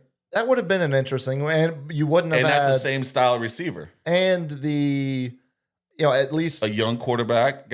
He's got a bigger cannon than Brock Purdy. you could argue the Bears aren't as close to winning a Super Bowl as the Niners are, but they're at least in the realm. conversation, in the realm. Yeah. They definitely had a huge step this year. Obviously, Indy, they signed Alex Pierce to be their number one. So we're still looking at Pearsall is probably going to be our number one with the route running and whatnot. But he doesn't have all that pressure of being the number one, which I think he already kind of felt that with Godwin on Tampa. It was always a 1A, 1B. Whoever was going to be the 1A, it could switch from week to week. So I think he's just a team player. Still puts up crazy numbers, even though he doesn't even play a complete game. And Kyle Shanahan, except for Christian McCaffrey last year, knows how to timeshare. Like the old pop thing. Like you're old, sit down. Yeah, I do. I mean, that is obviously the only risk here. 32-year-old Mike Evans only played in 8 games last season. I was like, can we like draft a strength and conditioning person on this first round for the Niners? So you remember how I said Alec Pierce had 1,003 receiving yards this past season, 6 touchdowns. Mike Evans 2 years ago, obviously this last year, injured most a lot of injuries, played in 8 games. 2 years ago, still had the injuries. You're going to have them. He's 31-year-old Mike Evans at that point. Only played in 14 games. 31-year-old Mike Evans, 14 games 2 seasons ago. He had 1,004 receiving yards. He had one more yard receiving. I remember him breaking it just to get that. But how many touchdowns did he have? 11. And that is what you're paying for. Yeah. That zone, that fade. Yep. That the red zone target for Brock Purdy. Now absolutely a threat to go along with everything else y'all have in that offense. And I think this just proves that the Niners are going to be drafting D-line or O-line, because it seems like Spencer Buford might not be coming back to the Niners. UTSA's own. Spencer Burford. Well, it's Buford now. Yeah, I was about to say, as soon as he leaves the Niners, it becomes Buford. Come on, man. We gave you a chance. The only other big deal that I kind of Cowboys adjacent, but they were seemingly never in on this guy at all. Jalen Phillips, who the Dolphins traded at the deadline to the Eagles last year, doesn't re-sign in Philly, gets 4 years, $120 million from the Panthers. He's only 26, former first-round pick, highly productive, good player. But again, thinking about it from, it's a position the Cowboys have need for. But if I had woken up to the news that the Cowboys signed Jalen Phillips for $30 million a year for the next 4 years, I'm not so sure I would have. You've been here just ripping them? I kind of think so. Like, again, it's one of those weird, it's what NFL free agency, I think, does to you as a fan. He's a center, right? No, he's an edge rusher. Edge rusher. Oh, okay. Yeah. I look at that number and I sit here and I say, love the player, hate the number. But if Jalen Phillips is getting double-digit sacks for the Panthers next year on a defense that's already one of the best in the NFC. Fast defense, good linebackers. I mean, secondary. what are you complaining about $30 million a year for if he makes your team substantially better? I think we're going to see some crazy contracts. It always happens whenever they raise the cap. Yeah. This is the craziest. And I think people are tired of seeing the QBs dominate. Dak broke the system, or that system's not fixing itself though. Between between Jalen Phillips' deal and Tyler Linderbaum's deal with the Raiders, I think those were classic examples, at least specifically in Linderbaum's situation, where the Raiders had the cap space, had the need for an interior offensive lineman, a center, and they're about to draft what they hope to be their franchise quarterback first overall in 45 days? Yeah. So why not overpay for the best offensive lineman, the best interior offensive lineman available in free agency? Who cares that you just gave a center, what is that, $27 million a year? What's it to you if he's solidifies your interior of your offensive line and he serves as the first center that your future franchise quarterback is going to work with over the first 3 years of his career? That's where I think, from a fan perspective, it's possible to get too caught up in the numbers and forget that Tyler Linderbaum's a damn good football player, and the Raiders just got one of the best players at his position in the entire league. Yes, are they paying a center $27 million a year? Yeah. They needed it. Is Jalen Phillips getting $30 million a year from the Panthers? Yeah, but if both of those guys perform like you would expect them to, I'm not so sure you're sitting here a year from now talking about Tyler Linderbaum being an albatross of a contract or, was it Cam Ward? No, it wasn't. They went and drafted the QB number 1 overall and then got his college receiver. No, I'm thinking of, was it Trevor Lawrence Etienne? That was in the first round. That was his but I thought that happened this last year, or a year before, where they traded up to get the receiver that played with them. Bo Nix and Franklin in Denver, they did that. He wasn't a first round draft pick like Nix was though, but they got him his college. That's what I'm receiver. I'm feeling like the Raiders are going to do something kind of move like that, where they're going to get someone that's going to be friendly to Mendoza, like that kid. I don't know his name, but the receiver out of Indiana. And they're going to sit there and use some of this draft capital they've been accumulating just to sit there and be like, okay, we got you a safety blanket as someone you already know. And then just O-line. Yeah, let's see, what's the year backwards?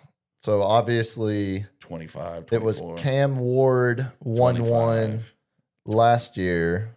24. Well, that was Caleb Williams with the Bears. Okay. Oh, yeah, because they went and got a Dunzier. They went, but it wasn't his college receiver, but it was a receiver, like you're saying, to pair with him. Yeah, I was going back through looking to see if because outside of the Bo Nix one, that's the only one I can think of. It might have just been they went up and drafted like a high wide receiver to pair with their new quarterback. Yeah, the only other, let's see, we mentioned, I kind of think the Kenneth Walker to the Chiefs that's dangerous, dude. I don't like it. No, I kind of, especially in a year where they're probably going to try to rely on the run game more to ease the pressure off Patrick Mahomes coming back from injury.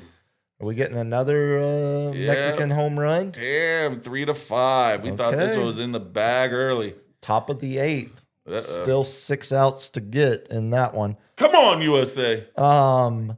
Let's see, what was the last? There was one more deal that jumped out. Oh, something else that kind of flew under the radar today with the Cowboys. They restructured 2 more contracts.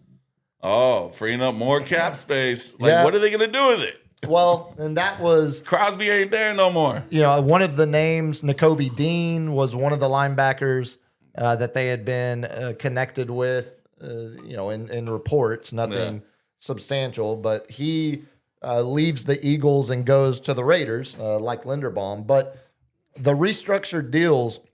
They restructured Malik Hooker, which created $2 million. But basically, that tells you Christian Parker likes Malik Hooker as the one high safety in his concept, in his scheme, which fits Hooker better personnel wise. He'll slot back into a more natural. You got to make the hookers feel good. The always the that's a good Hooker family. The other one though has local connection.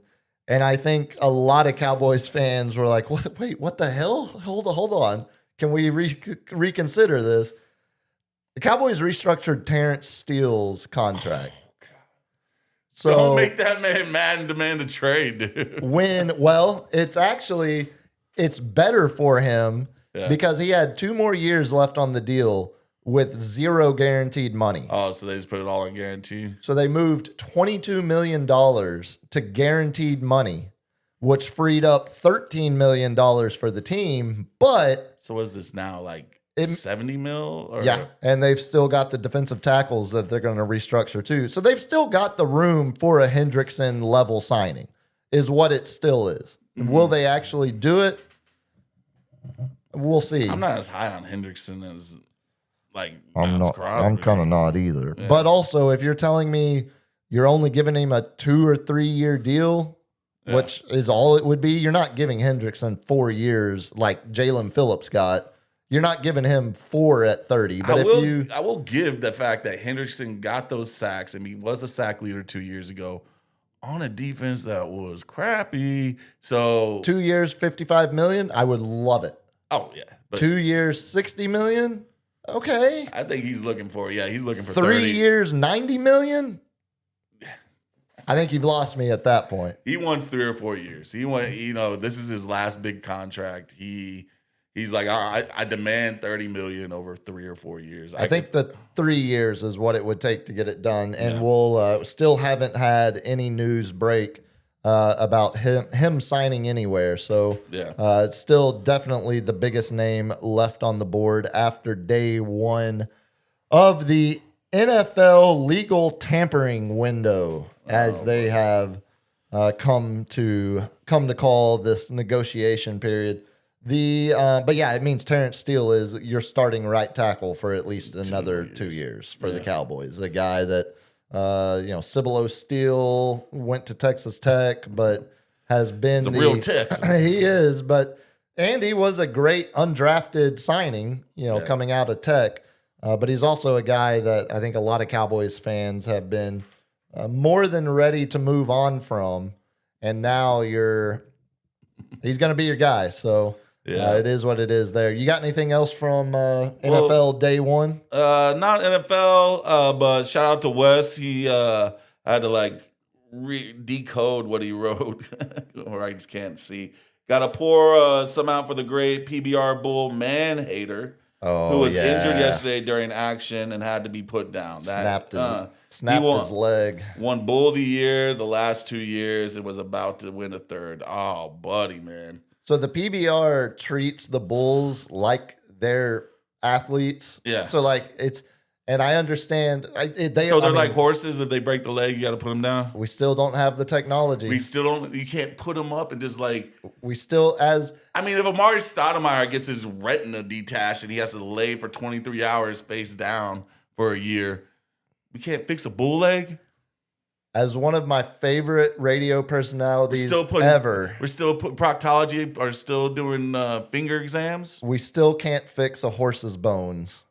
And we still apparently can't fix a bull's bones as well. Yeah, but when the PBR was tweeting out the news about the bull, I understand why they do it. I agree with why they do it, but it's nonetheless funny to read it as if it was a injury report about your starting quarterback, but it's about a bull. Yeah. It's just, there's something, exactly. Hey, throw a steak on the grill for old Man-Hater. Yeah, pour one out for the great bull Man-Hater. LG, let's do some lightning round.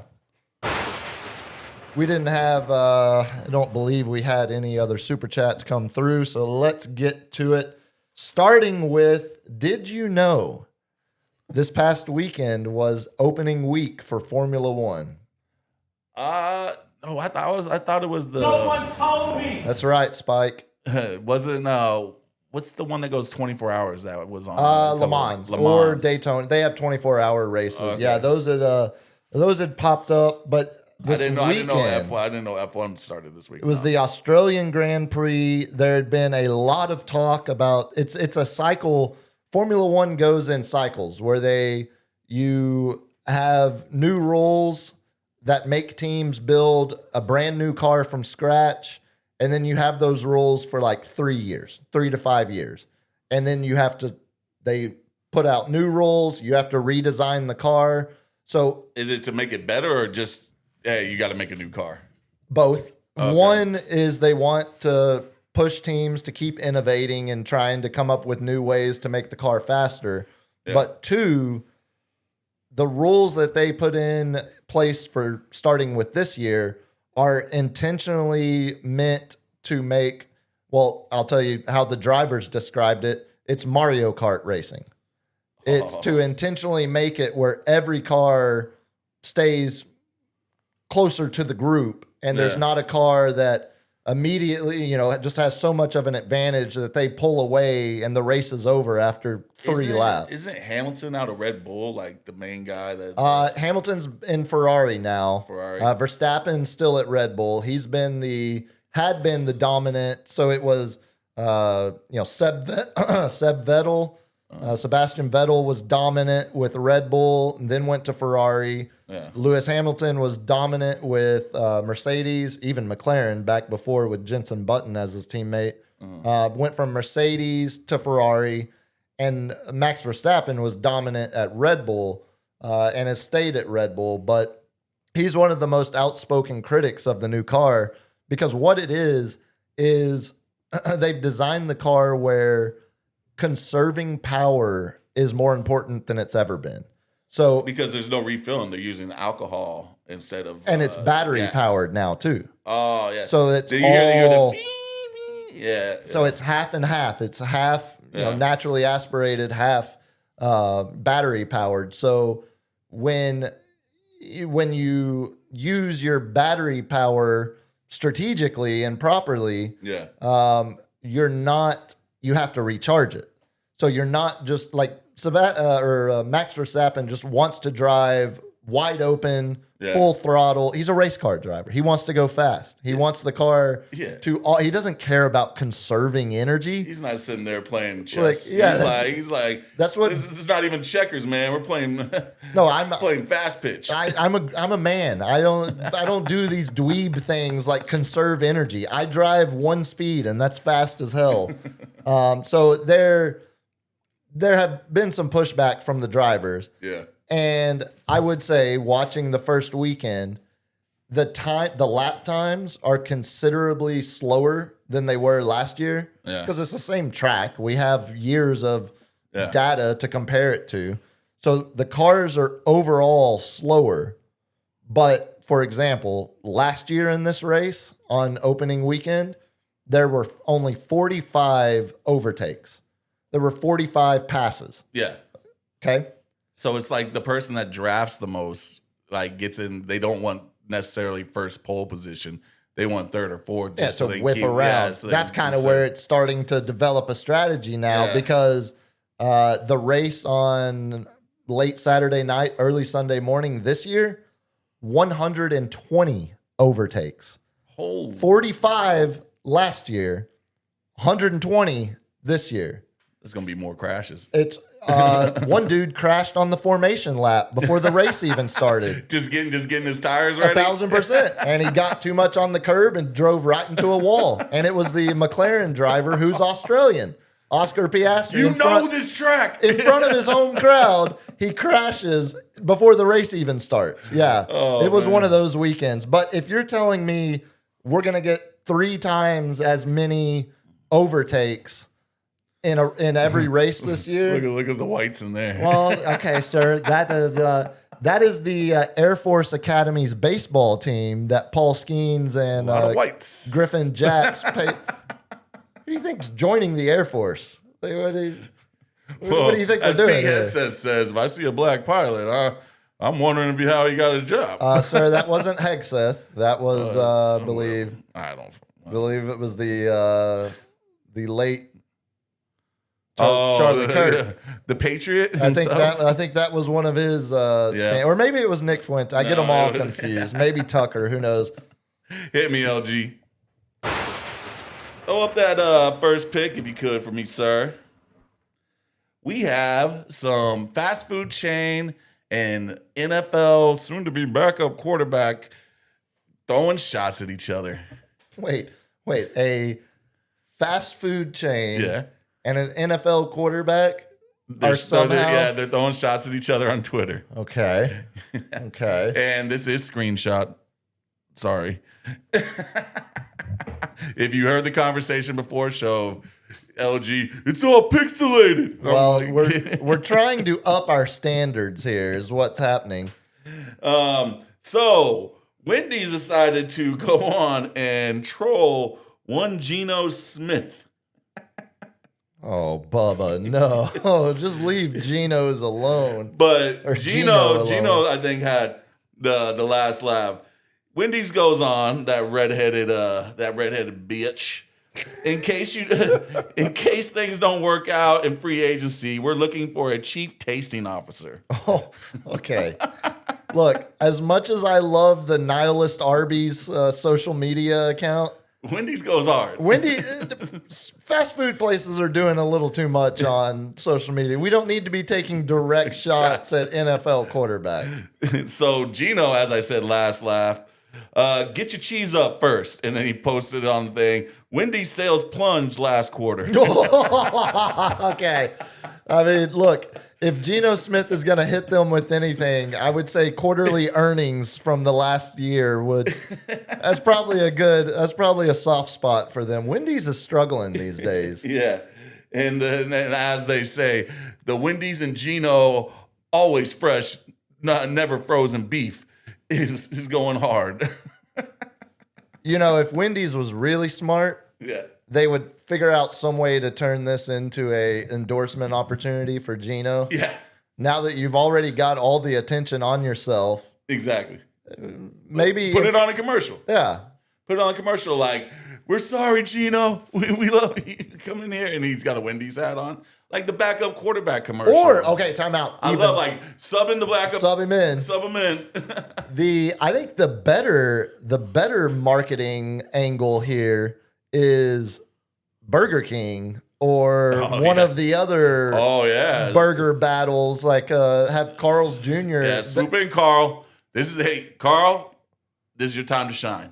And they've always done it with athletes or pseudo athletes. I remember the old hot girl Carl's Jr. dropping down Paris Hilton's chest. I was about to say, okay, be honest. The three of us in front of God as our witness, be honest. When they did the ad campaign where it was like, go to the website for the unedited version of this commercial. Do you remember that at all? Are you saying, did I go to the website? 1,000%. That's what I'm asking. You damn straight I did. Yeah, do you remember how disappointed you were? I was like, dude, it's just the same, more of the same. I don't know what I thought. I mean, I didn't think I was going to get one night in Paris. I thought I was going to get a little side boob and something. Like that. I will more ass cheek. And that, boys and girls, is a textbook example of bad marketing. Yeah, where a bait and switch right there. Set the expectation so high that you're never going to be able to deliver. Yeah, I'm never going back to you, Carl. I do still put a hurting on Carl Jr. Star Nuggets every now and then. If you can find one. It's a bad stretch for fast food. Hit me, LG. It's also a bad stretch for me. I've eaten way too much fast food lately. Yeah. I've been too busy. You know me. I'm a workaholic. Yeah. I've just been too busy. Yeah, I got 9 terabytes of memory. That's dude. right. You know what I'm saying? Like, you don't understand. What am I supposed to do? I'm a leader of the Midnight Club in underground Tokyo. Like I have so many. I got my own chapter, buddy. You wouldn't believe the bank heist I pulled off last week in Los Santos. I mean, there's just so much going on. There's so much. How much more do you have? I got one more. You got one more? Okay, I'll give you one more. The 6 teams have now officially booked their place in the NCAA tournament. Oh, We have conference tournaments. let me guess. Oh, you're never going to guess them. Well, I mean, Duke, no. See, that's why. Arizona. Oh, okay, never mind. Okay, that's why you're never going to guess them because They're going. they'll get there and they're lock. Yeah. It's yeah. I thought they were locked number 1 seed already. So not yet. The Selection Sunday is a week. Is this coming Sunday? Oh, okay. So all of this week we're getting all of the conference tournaments, Yeah. which is how a lot of these, obviously smaller schools. Bubble teams. get Exactly. That's how they end up getting in. So the 6 that have made it so far, there's really no, one, stand out necessarily of who, like looking at any of these 6 teams and thinking this team has a chance to pull an upset. There was one, but I can't find my stupid list now. There was one team, university in North Carolina, Queens University. It's their first year of eligibility. They just moved up to full Division I status. So it's their first year to be eligible for the tournament. They won their conference championship game in overtime over the weekend. Ended up beating Central Arkansas in that. But the team, they'll be making obviously their first appearance in the tournament since it's their first year eligible. A team to keep an eye on, though, the High Point Panthers. The High Point Panthers. 30-4. Of course, it's a big cat. 30-4. Of course. I 2 years ago I predicted the Furman Paladins to pull off the first round upset. Oh, buddy. If the High Point Panthers are a 13 seed as a 30-4 small conference team, You're picking them? I just want to see who they're matched up against. Yeah. Because a 12-5 might be too much to ask for them to pull off, Yeah. but a 13-4, we'll see. We'll see who that 4 seed would be that they're matched up with.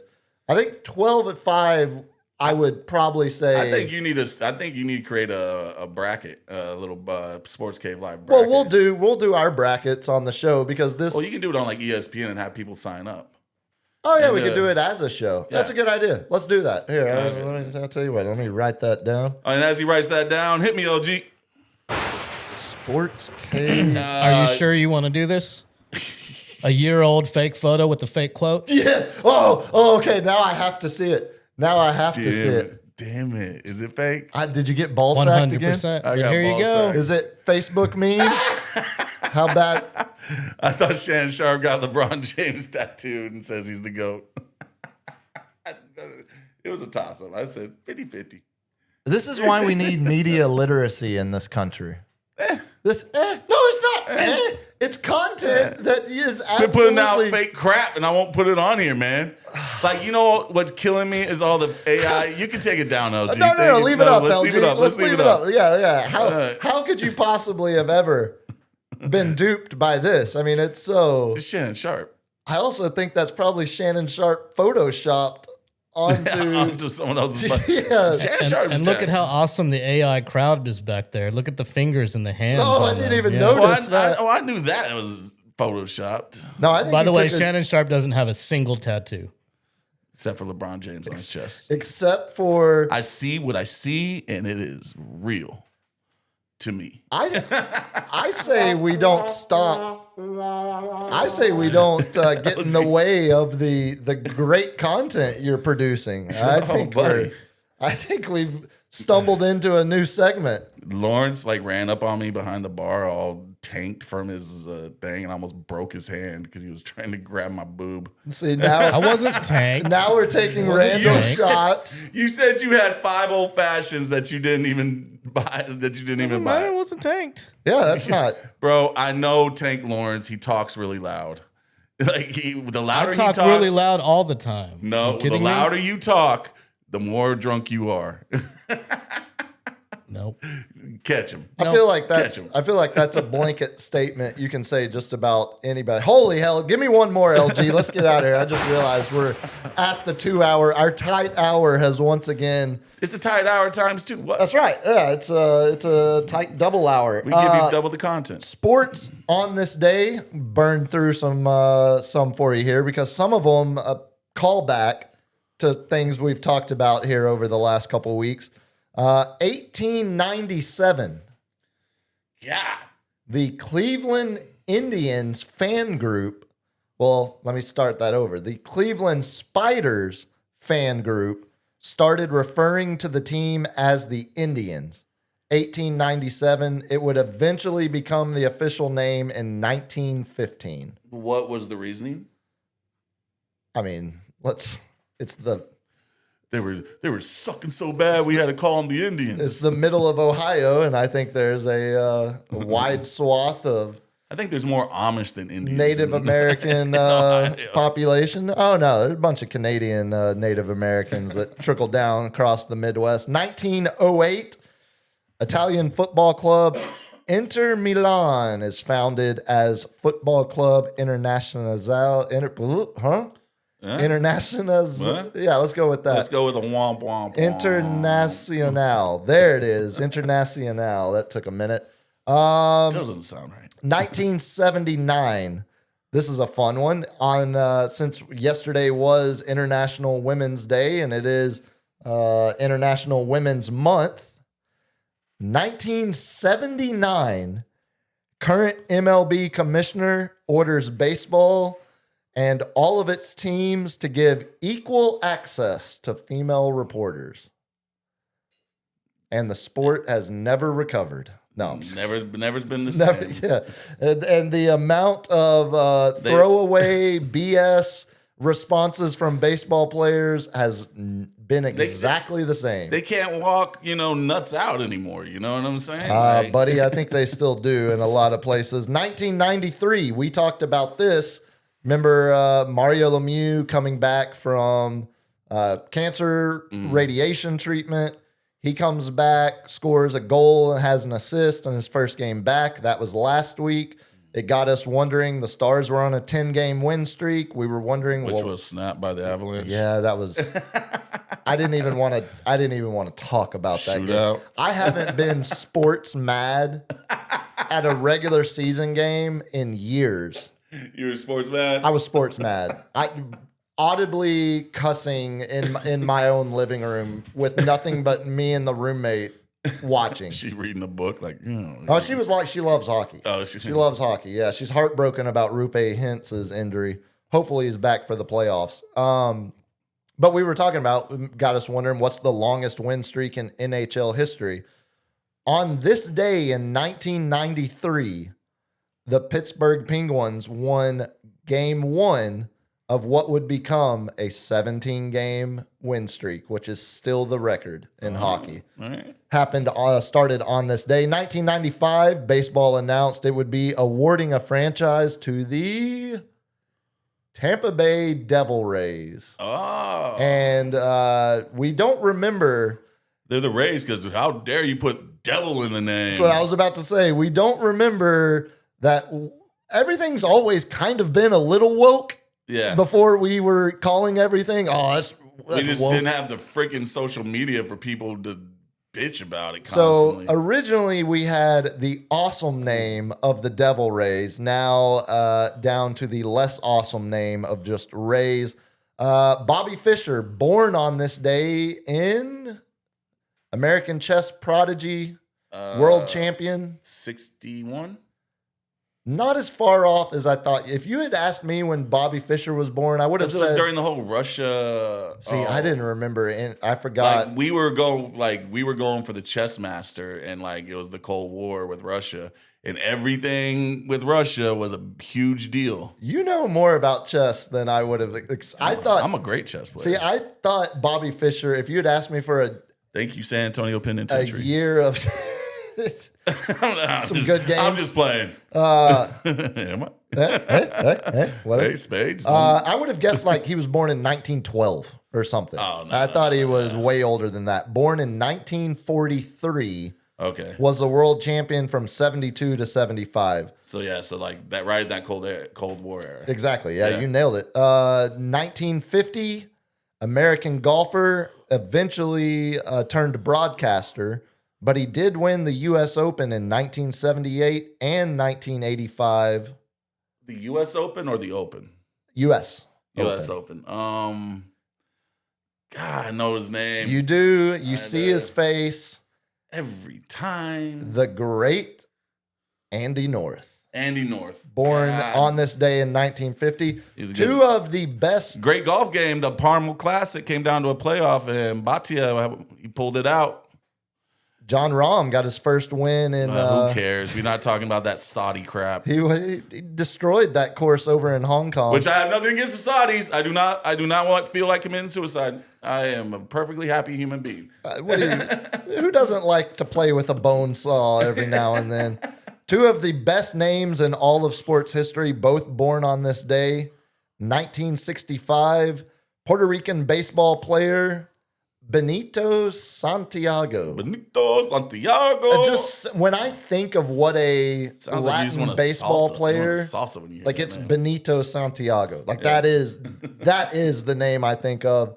Also, same day, born 1965, Brian Bosworth. Brian Bosworth. The Boz. The Boz. Oh, buddy. Classic, of course. Top 10 NFL busts. A big bust. Pretty damn good at University of Oklahoma, unfortunately, on that Boo 1985 Sooners. Barry Switzer national championship team. And then lastly, our official sports cave this day in sports history, born March 9th, 1961, gone way too soon. The architect of how modern football is played all the way from junior high to the NFL, Bill Walsh. the great, I said modern football, not West Coast football. That is modern. No. But 2A high schools in the Panhandle are not running West Coast offenses. It's shotgun West But Coast. you know what they are running? What? The Mike Leach spread offense. Oh, Born on this day, the air raid. 1961, Mike Leach. Unfortunately, again, Still a little West Coast in that. gone way too soon. Yeah, and it was really Hal Mummy that taught him that. But for the purposes of our, You don't put baby in the lock in the athletic closet. you certainly don't put Craig James kid in the athletic closet. Cap, tell the good people how they can get a hold of you. You can get a hold of me at the Captain's Chair 210 on Insta and Twitter, and then you can get a hold of the show sportscave.live on mostly everything. LG next stream is Friday the 13th, correctly? Correct. Correct. I'm gonna come in and start knocking on his door just to get Ellie on bad and be like, we're fighting. We're like, I'm gonna pixelate. I hope the everything. tension is I'm gonna being. pixelate everything. I for hope you. the tension is being picked up through the microphone because it is absolutely. Yeah, why'd you tell me it was fake way before the? No, because it's better this way. RIP to the Texas Tornadoes. Also had Augie pass away as well. We lost Flacco last year, and now Augie, the last remaining surviving member of the Texas Tornadoes. You can get a hold of me on X at Biggest Puma, Instagram biggest.puma. We are back. Twitter world. Back in the room Wednesday night. Till then, y'all be good. Be safe. Peace. Peace.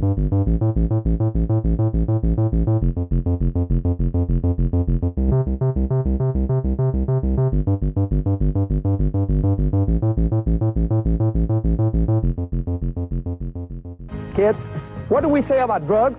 Only thugs use drugs. Say no to drugs. Yeah!